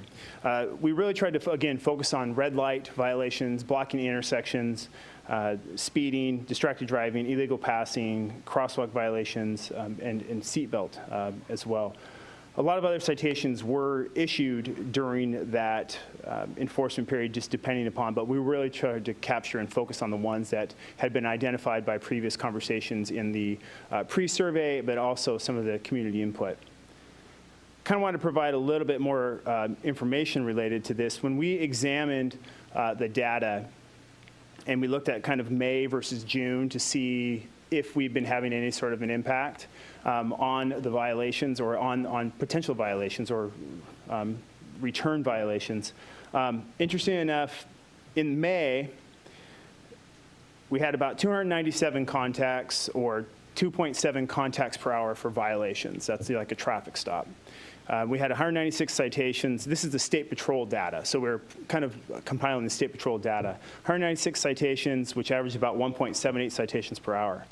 In June, although we saw a few less hours, we also saw less violations. So we had 124 contacts during 57.5 hours, which equates to about 2.15 contacts per hour, or traffic stops per hour, and about 73 citations overall, which is about 1.27 citations per hour. So we saw approximately 0.5 citations per hour drop, or citations, but we also saw over a half of a contact per hour of observed violations from May to June as well.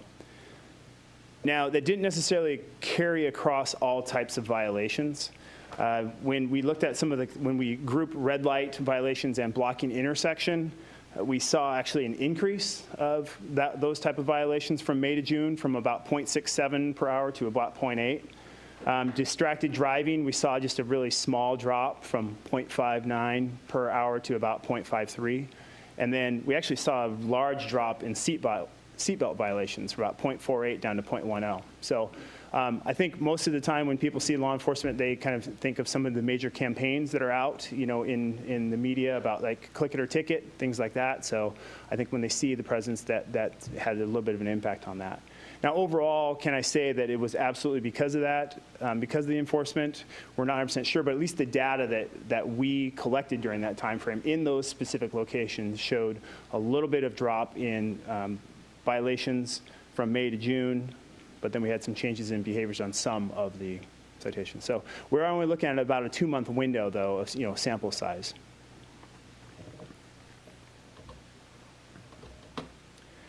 So again, just kind of looking at percentages of the main violations that were issued during our emphasis. We're looking at about 21% of distracted driving, 17% of like blocking intersection, 7% of red light violations, and then 4% of improper turning. These are the violations that we had identified during the surveys, kind of asking input from our community.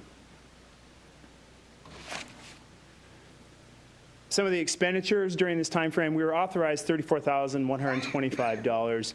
We only expended about $23,735. As you can see, we had to rely on Washington State Patrol contracted services to accomplish this. And again, this is about that hiring of positions and getting our staffing up and running. So we hired 5 new positions on July 1st, and this is just after this had actually concluded. So we're in the process of getting those people trained and hope to have them up and running by the end of second quarter of 2019.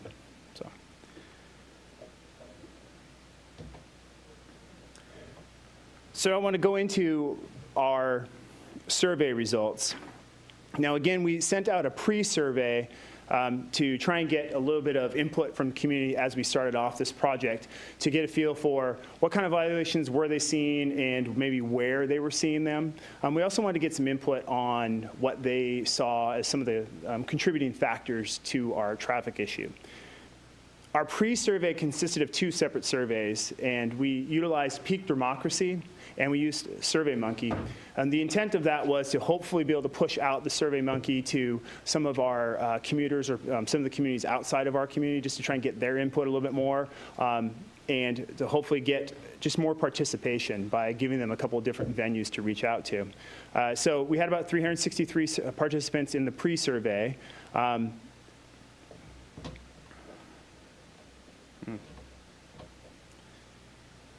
And we had about 13 questions in the pre-survey.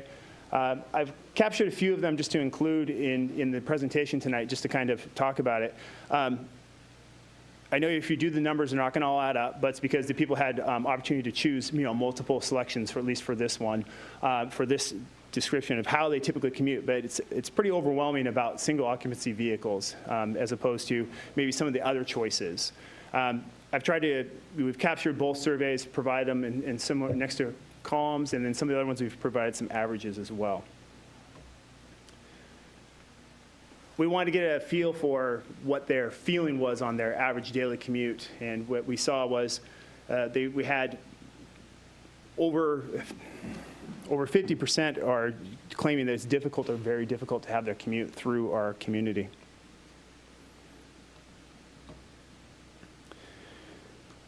Next, we wanted to get a feel for what they felt was contributing factors. And as you can see, again, multiple responses, opportunities here, but there was an overwhelming response for traffic volume. And then they went down on to focus on road design or traffic signal timing, and then unsafe driver behavior. We wanted to get a feel for what their thoughts were. In addition to just these questions, some of the participants also provided additional comments through a lot of these answers as well, and they are included in a link in your packet as well, just to kind of look at it. But there was definitely, outside of the mobility issues or how the factors are, talking about the violations as well, it's a majority are focusing on sometimes, often, or almost always of seeing violations during their commute.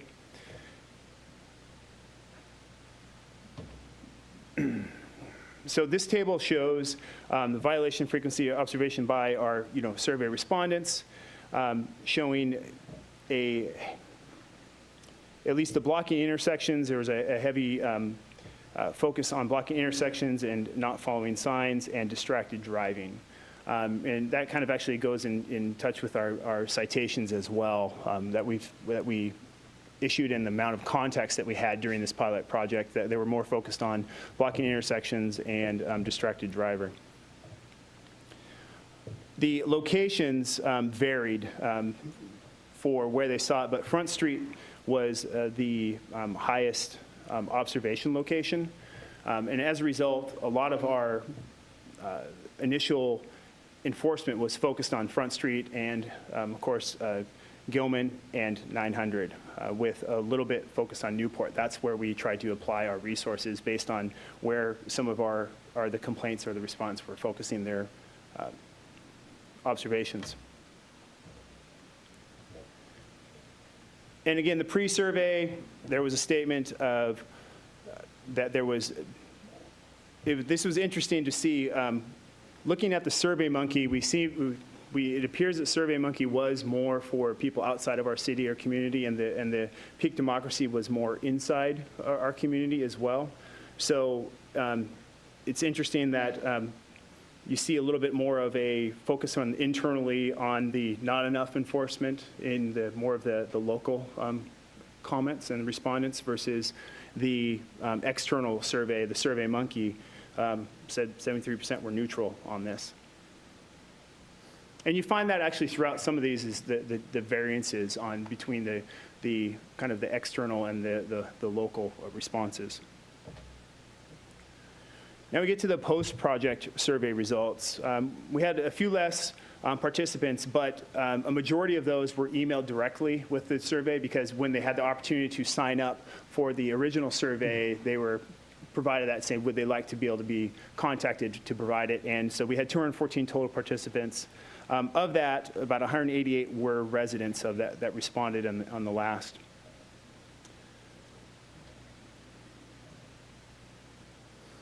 So when asked the question about if they've noticed during this pilot project, if there hasn't been any sort of increase, about 25% stated that they noticed an increase, and then 73% said that they did not notice it. So again, if you're talking about 39 shifts over a period of a few months for 6 hours, so 3 times a week for about 6 hours, and if it's not on your commute location, you may or may not have come in contact with it.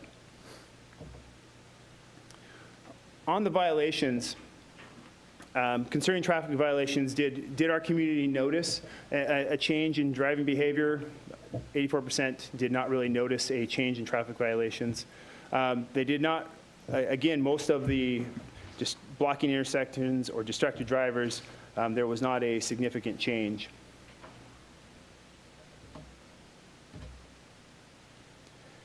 So when asked for some of our community members if they felt the traffic enforcement was the right amount or not enough, there still is a 60% majority stating that there's not enough. And although that 31% did feel that there was a small difference that was made or there was an impact, there's still 66% say that there is no difference.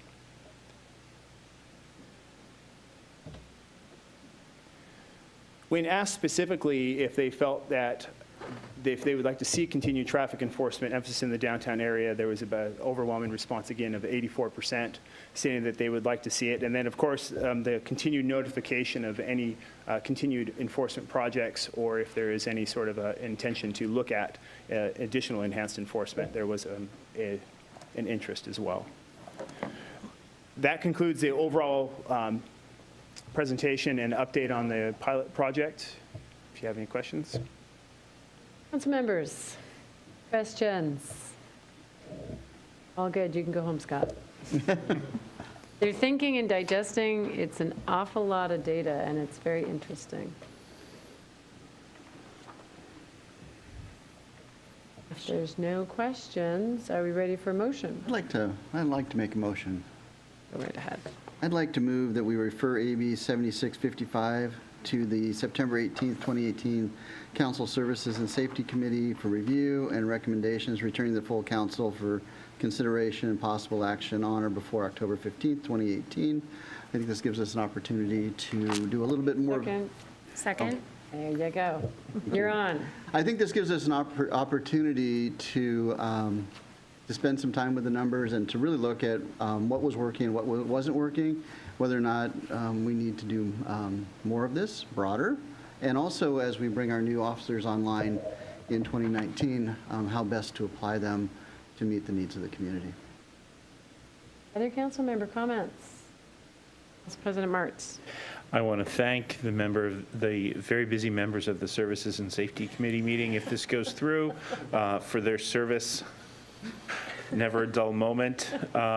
I would also ask, in your evaluation of this data, I would be interested, for some of you who know, I was the president of my Students Against Drunk Driving chapter in high school, my junior and senior years, and spent a lot of weekends giving kids rides homes from parties. We had these little keychains that people would call in and get a boy and a girl team that would take them home. But, seeing the very small number of DUIs, that makes me really happy if, in fact, we're looking for it and we can't find it.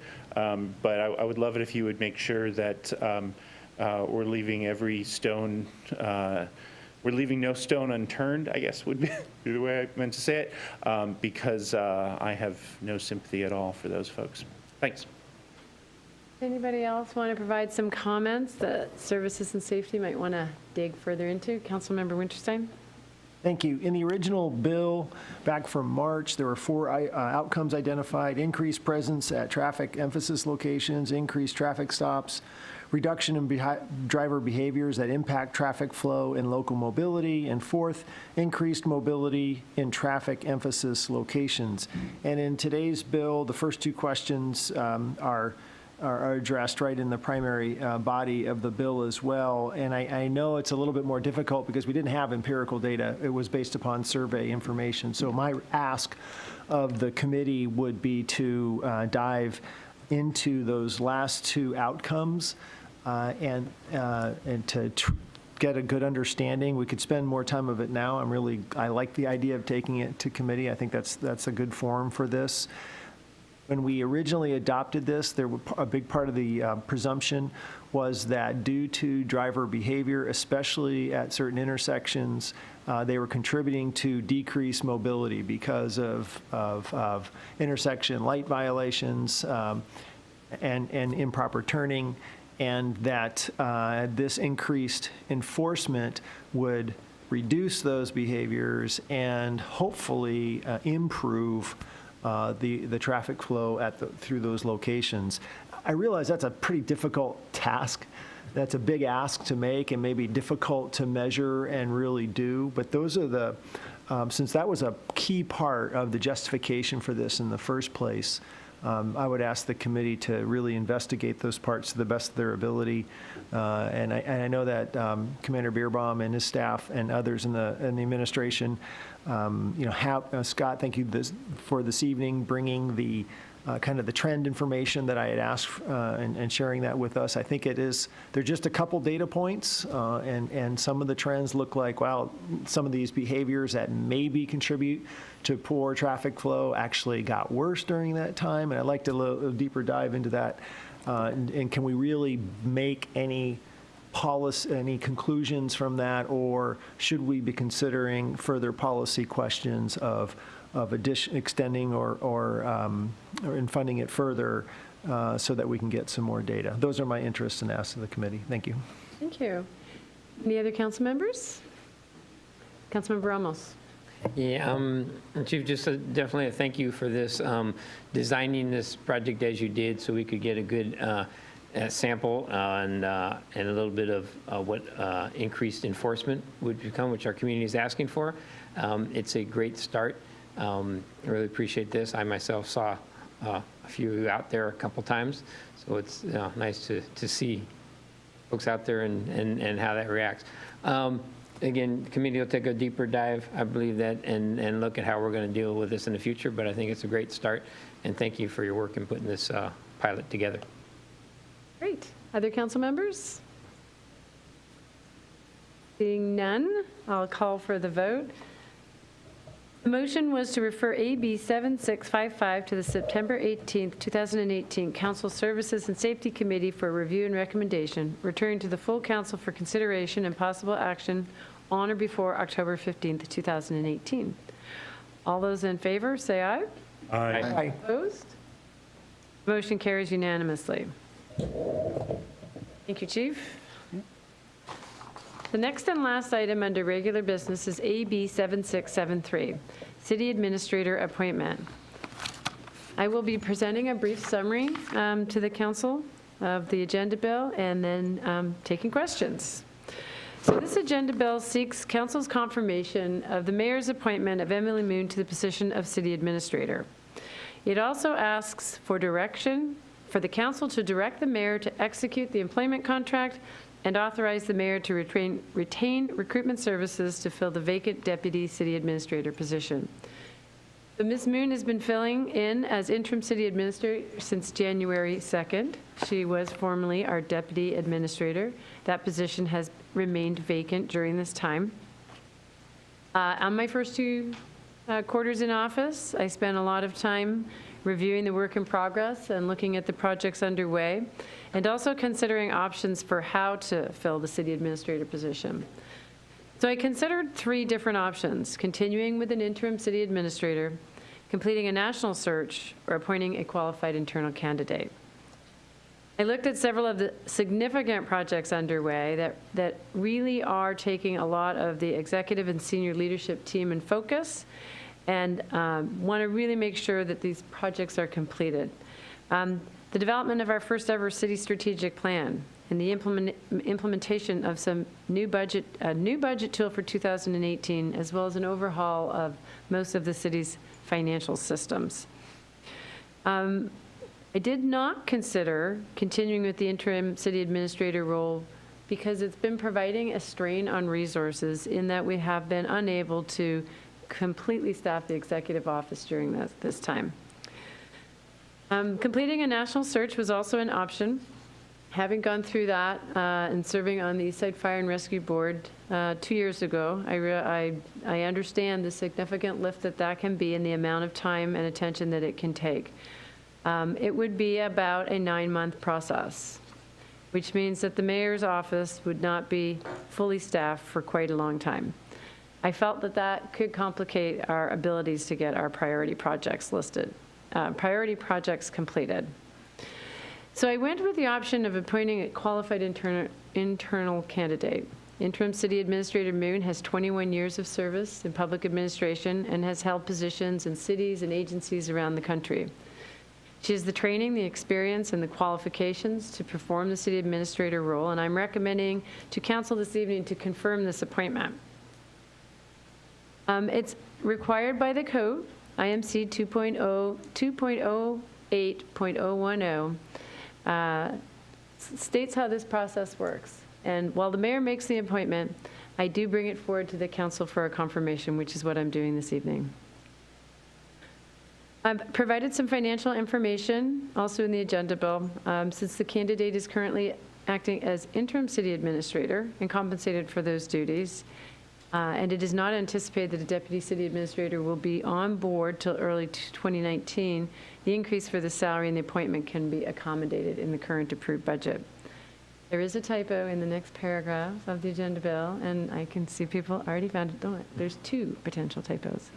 The request for funding to complete recruitment for a deputy city administrator is estimated at $30,000, not $30. This funding was not included in the 2019 approved budget, and if approved, it may require a future budget amendment to be authorized by council. So my recommendation this evening is for council to confirm the appointment of Ms. Moon as an internal candidate to fill the position of city administrator. Questions?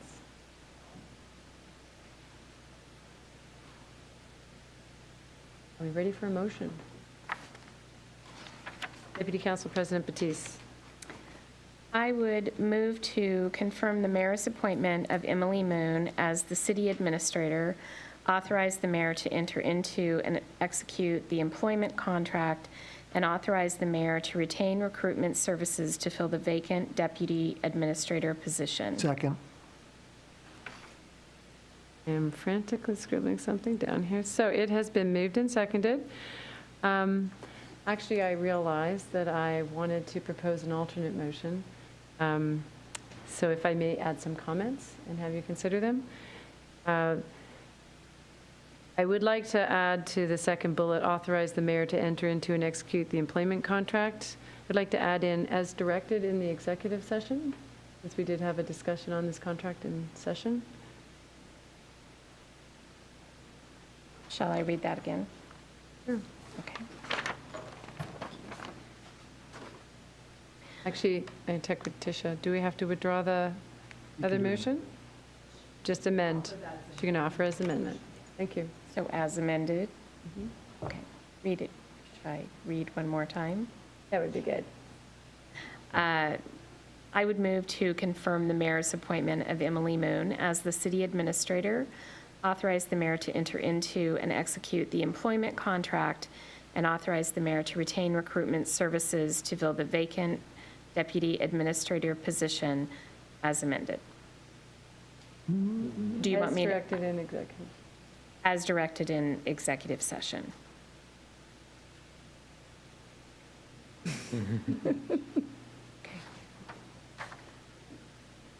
Okay, I'm sorry, I thought I could just say as amended at the end. I'm going to do this one more time.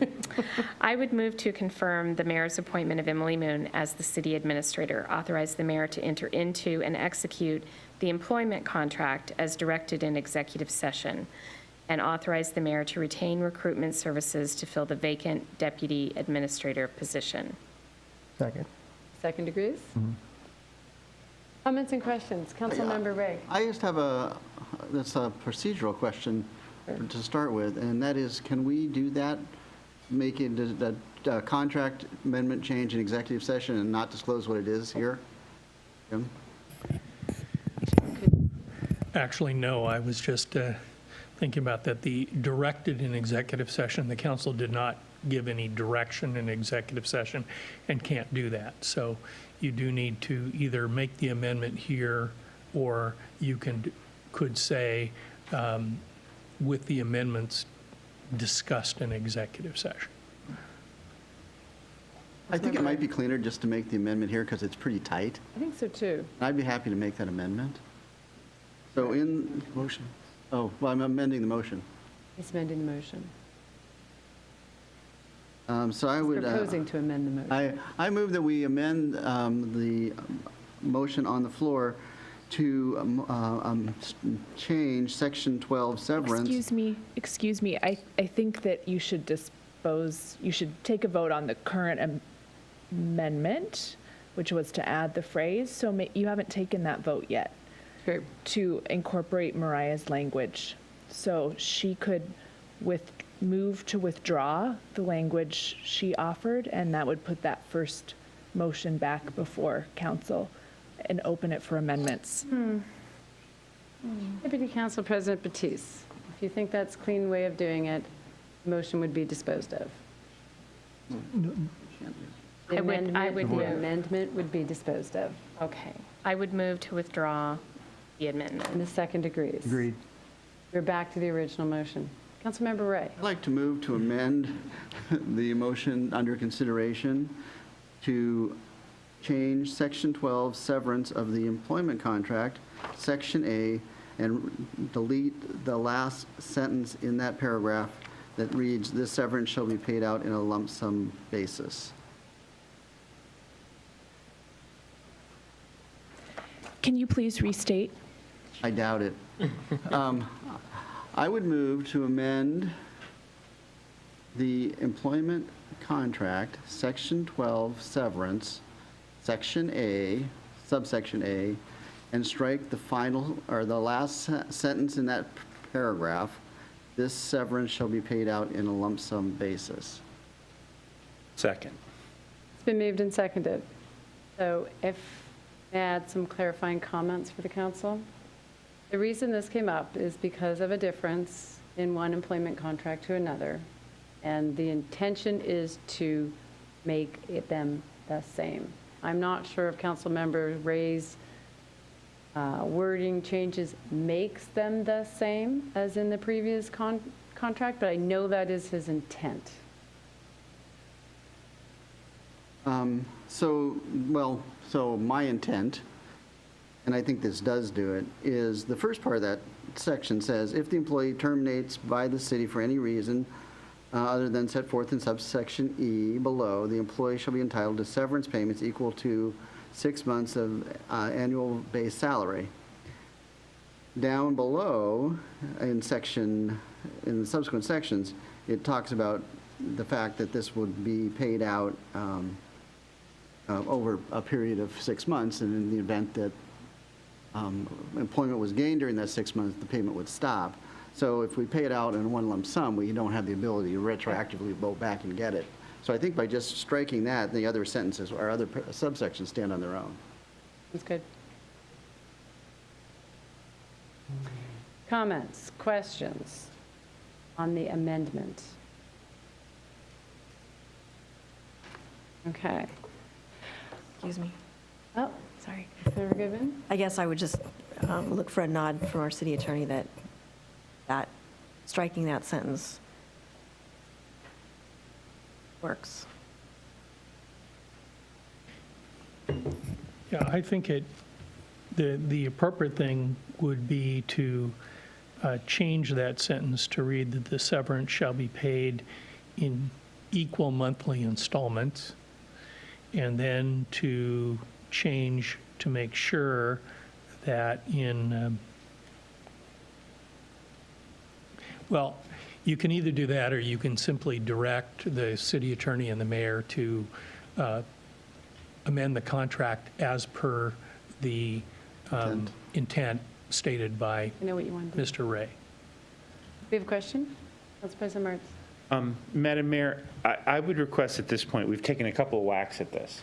I would request that we take a 5 or at your discretion 10-minute bio break, and the administration come back with language that has worked with Jim and is confident addresses the question at hand. Agreed. Take a 5-minute recess.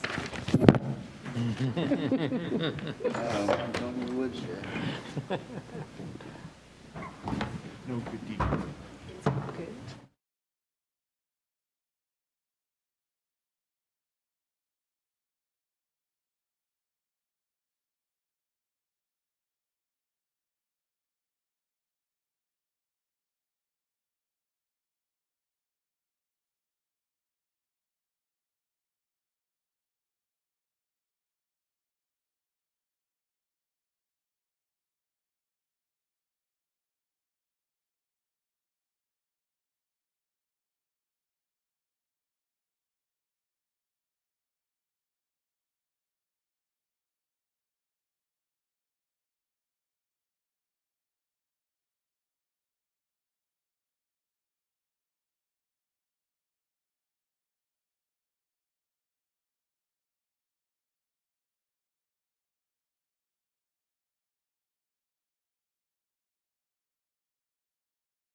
We are returning from our recess, and I'm going to Councilmember Ray for a replacement motion. I'd like to offer a replacement motion. So I would like to replace the motion I made earlier with an amendment to change Section 12 severance, subsection A, on the last sentence to read, "This severance shall be paid in 6 equal monthly installments." I would also like to amend subsection D, inserting in the first sentence after the severance and deferred compensation benefits shall be reduced by the salary and benefits of said other employment. Second. It's been moved and seconded to change Section 12 severance as noted in red on the screen. Do we have any questions? This is an amendment, not the main motion. Councilmember Winterstein. Just to be extra special, careful, Councilmember Ray read that, and I'd like to hear from the administration if indeed this language now is consistent and meets the intent with what your objective was.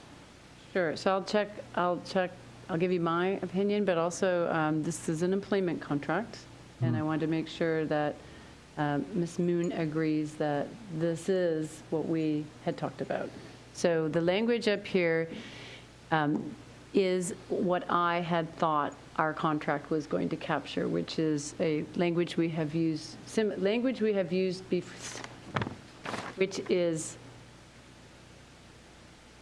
not language. This captures the intent from previous contracts, and that was how I thought this contract would be written. So yes, this is what I expected the intent to be.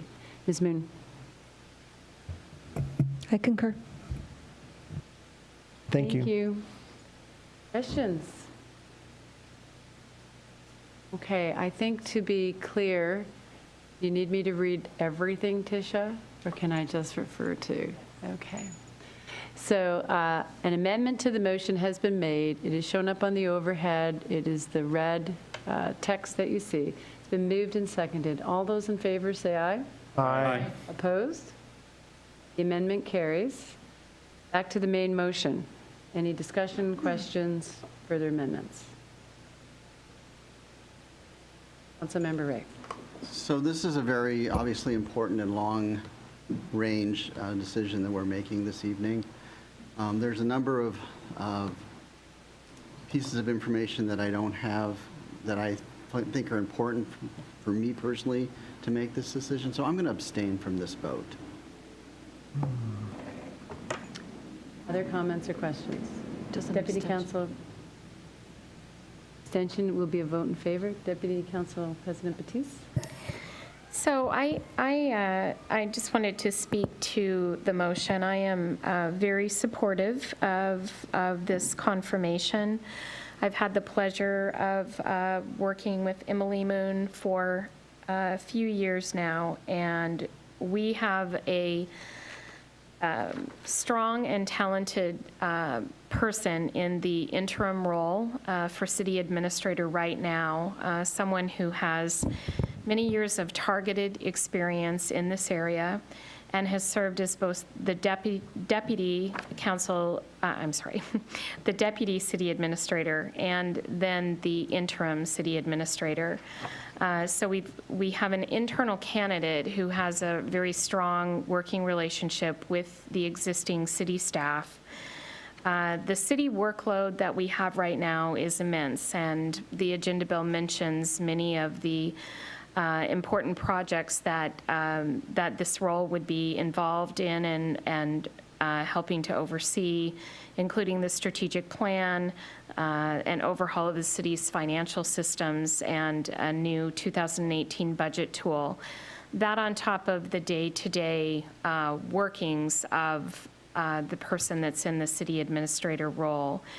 A national search is something that could take up to a year, and then the time that would be spent for that person to come in, the learning curve and the ramp up really I think could end up taking another year.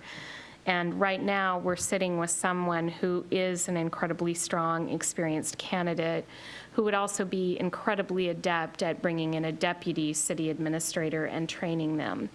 And so for me, this makes really good sense to go forward with the appointment and confirmation of Emily Moon. Thank you. Any other comments or questions before I call for the vote? Councilmember Winterstein. Thank you. I was on council when there was an open deputy city administrator position. It was a competitive process. Emily was one of a number of applicants, and she was selected for that position then. In my capacity as a council member, both as a regular member, but also a number of years in council leadership, I've had lots of opportunities to work directly with Emily, but also with many members of her staff. And so I have direct experience that I'm drawing from. Also, in my own personal experience outside of the city, I have worked with a number of executives in organizations of about the same size in terms of personnel, and some even smaller organizations that we have here at the city.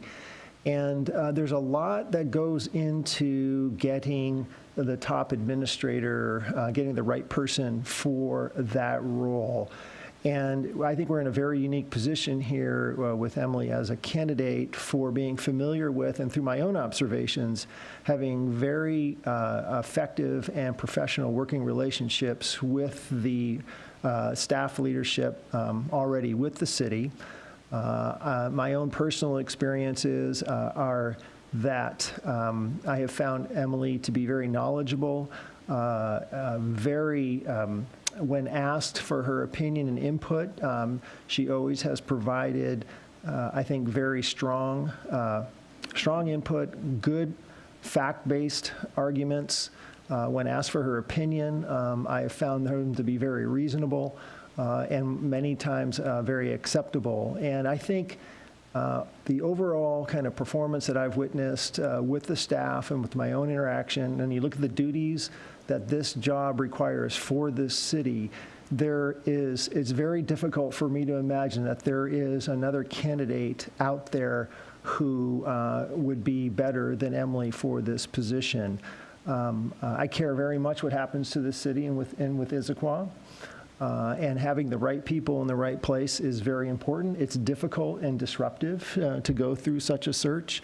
I think we're in a very unique position right now to make this offer to Emily. I think it's the best thing that we can do long term. And back at the beginning of the year, when there was change at the administration, I told a number of people, I thought, one of the key things that we have to do over these next few months is make sure that we retain Emily Moon at the city. And I think this is the right long-term step, and I'm gladly going to support this proposal. Any other comments? Councilmember Goodman, followed by Council President Martz. Well, I just wholeheartedly agree with both of my fellow council members here who spoke before me, and I'm enthusiastically support confirmation of Emily Moon as our city administrator, and just really, really glad that you're going to be here to help continue with the important projects, and I really do also feel like you're the right person for this position right now. Thank you. Council President Martz. Thank you, Madam Mayor. So sometimes fate reaches out and unexpectedly bestows leadership. I'm thinking here of George VI, who had no expectation of being King of England in the 30s, but lo and behold, Edward VIII inexplicably abdicated, and there he was in World War II to provide sort of this staunch, quiet leadership that was the counterpoint to Churchill's brilliant oratory. 40 years later, Corazon Aquino, when her husband was assassinated, was launched into the spotlight in the Philippines, and 3 years later led the peaceful and bloodless revolution that overthrew her husband's killers. And to use a less martial example, Kate Winslet got the role of Rose in Titanic because Gwyneth Paltrow turned it down. So, as Deputy City Administrator, Emily showed her leadership early. She's shepherding many important city projects through the council process, always representing the mayor's office with the highest professional standard. She's handled the interim appointment gracefully. She's been the mayor's chief advocate, all the while building and expanding her relationship with us individual council members. I'm so glad Emily was there when fate reached out this year to put her in that big chair. And if we confirm her appointment tonight, I have no doubt she will continue to serve the city and her mayor and this council with outstanding and conscientious leadership, and I am so looking forward to continuing to work with her. Thank you. Any other comments? Councilmember Hunt.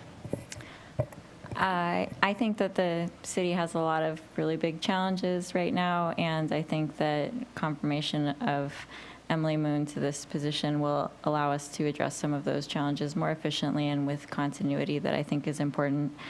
I think one of those challenges and also really big opportunity right now is the city's strategic plan, and so I'm really excited that we will have continuity of leadership as we develop that plan, and for that reason, I am in support of the confirmation. Thank you. Any other comments? Councilmember Ramos.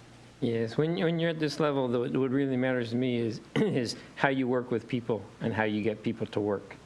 And that's what really matters in this position, and I'll be supporting Emily. Thank you. Any other comments? I'm going to read the motion.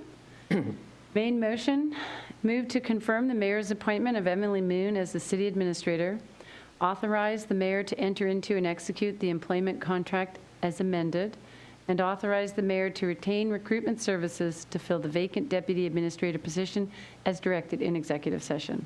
All those in favor? Aye. All those opposed? Abstentions? Yes. The motion carries 6 in favor, none opposed, and 1 abstention.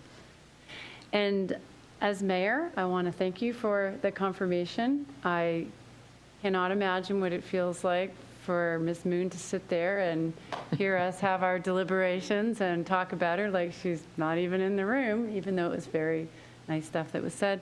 I would like to give her the opportunity to address the council for a few minutes. Or less, whatever she's comfortable with. Thank you very much. Mayor Polly and city council members, I do want to thank you for this privilege. In 2014, when my family decided to return to the Pacific Northwest, I was very fortunate to have the opportunity to compete in a national search for deputy city administrator and to be selected. Here, I have found an organization that shares and demonstrates my values of public service dedication and a passion for building community. My family found a community of unparalleled attributes and quality of life, which is why we chose to live here. I'm proud to be both a part of this team and this community. Mayor Polly's appointment and the council's confirmation enables us to move forward with clarity. Thank you again. I look forward to continued collaboration with staff, city council, and community members on all of our shared goals. As many of you have expressed, the work is immense, and we have lots to accomplish over the next year plus, and so I'm eager to get to work on that. Thank you. Thank you. The next item on the agenda is good of the order. Does anybody have anything for good of the order this evening? I have a couple. Oh, Deputy Council President Batiste. So I just wanted to, first of all, I'm very excited and just wanted to say that about Emily Moon being our new city administrator. The other thing is I talked about the opiate and heroin crisis, the next steps to make a difference, which is tomorrow. It's tomorrow, September 5th from 2 to 4. I believe, unfortunately, I have a conflicting board meeting. And being a member of the board, it's something that if there is anyone who can attend that, I would love to have somebody from the Issaquah City Council there, if possible. So just let me know. Thank you. Nice. Anything else? I had a couple of items. I just wanted to remind you about the Mayor's Month of Concern and the volunteering that we're doing for the food bank. There are lots of locations in Issaquah. It is the next 4 Saturdays. I had an awesome time, Vicki, doing it last Saturday, and I'm going to be doing it this Saturday plus the 5th Saturday of the month. So anybody who wants to join me, it was super fun. It was very fun. The other thing I wanted to do is give you a little bit of a look ahead. The September 10th council work session has 3 agenda items on it right now. Water system plan, you've been getting a lot of updates on this. This is another step in that process of reviewing the information. Facility space study, the 2019 legislative agenda. On the September 17th regular council meeting, the potential agenda items include a public hearing for the first budget amendment of 2018 and the 2019 legislative agenda. That's a look ahead. Does anybody have anything else? Paul, did you have something? I do, yeah. Thank you for the mention of the mayor's month of concern. And similarly, for many years now, my wife and I have participated in the meals program. And we provide 1 meal a month over there, the second Thursday. And we do this with a group of friends. But due to job conflicts and people moving out of town, I'm kind of down a few families. So I'm going to extend this open invitation. If anybody listening this evening in the audience, on TV, or here at the dais or elsewhere in the room may be interested in maybe trying that out and participating or joining us and others, please contact me. And it's a good opportunity to meet many existing Issaquah residents that are dependent on whatever limited resources they may have. This program helps them those resources go further. And it's also an excellent opportunity for young adults and children who otherwise maybe wouldn't have the same type of interaction with people at a meals program, a chance to have that real life interaction and in a very safe and very helpful environment. So if anybody would think they may be interested in joining me, give me a call or send me an email or talk to me, and we can talk about that program. It's open to, I'm extending this to anybody. I need really about 3 more families to be joining my party. So anyway, there's my recruitment statement. Thank you. Anything else for good of the order? And could you say what time that meal is provided so people know? Well, it's always provided at 5:30 on Monday through Friday at the community hall, which is adjacent to the fire station. And that's when it's served. There's a little bit of preparation time before that, as Emily well knows. And your second Thursday of the month. That's when I am. There's actually a meal served every weekday, and even on another group does it on Saturday. So there are many opportunities for people in the community to perhaps get involved. I'm just one of about 20 some volunteer groups that do these meals. Thank you. Anything else for good of the order? So the executive session was held during a prior special meeting before today's meeting, and if there's no further business, we are adjourned at 9:28. Awesome.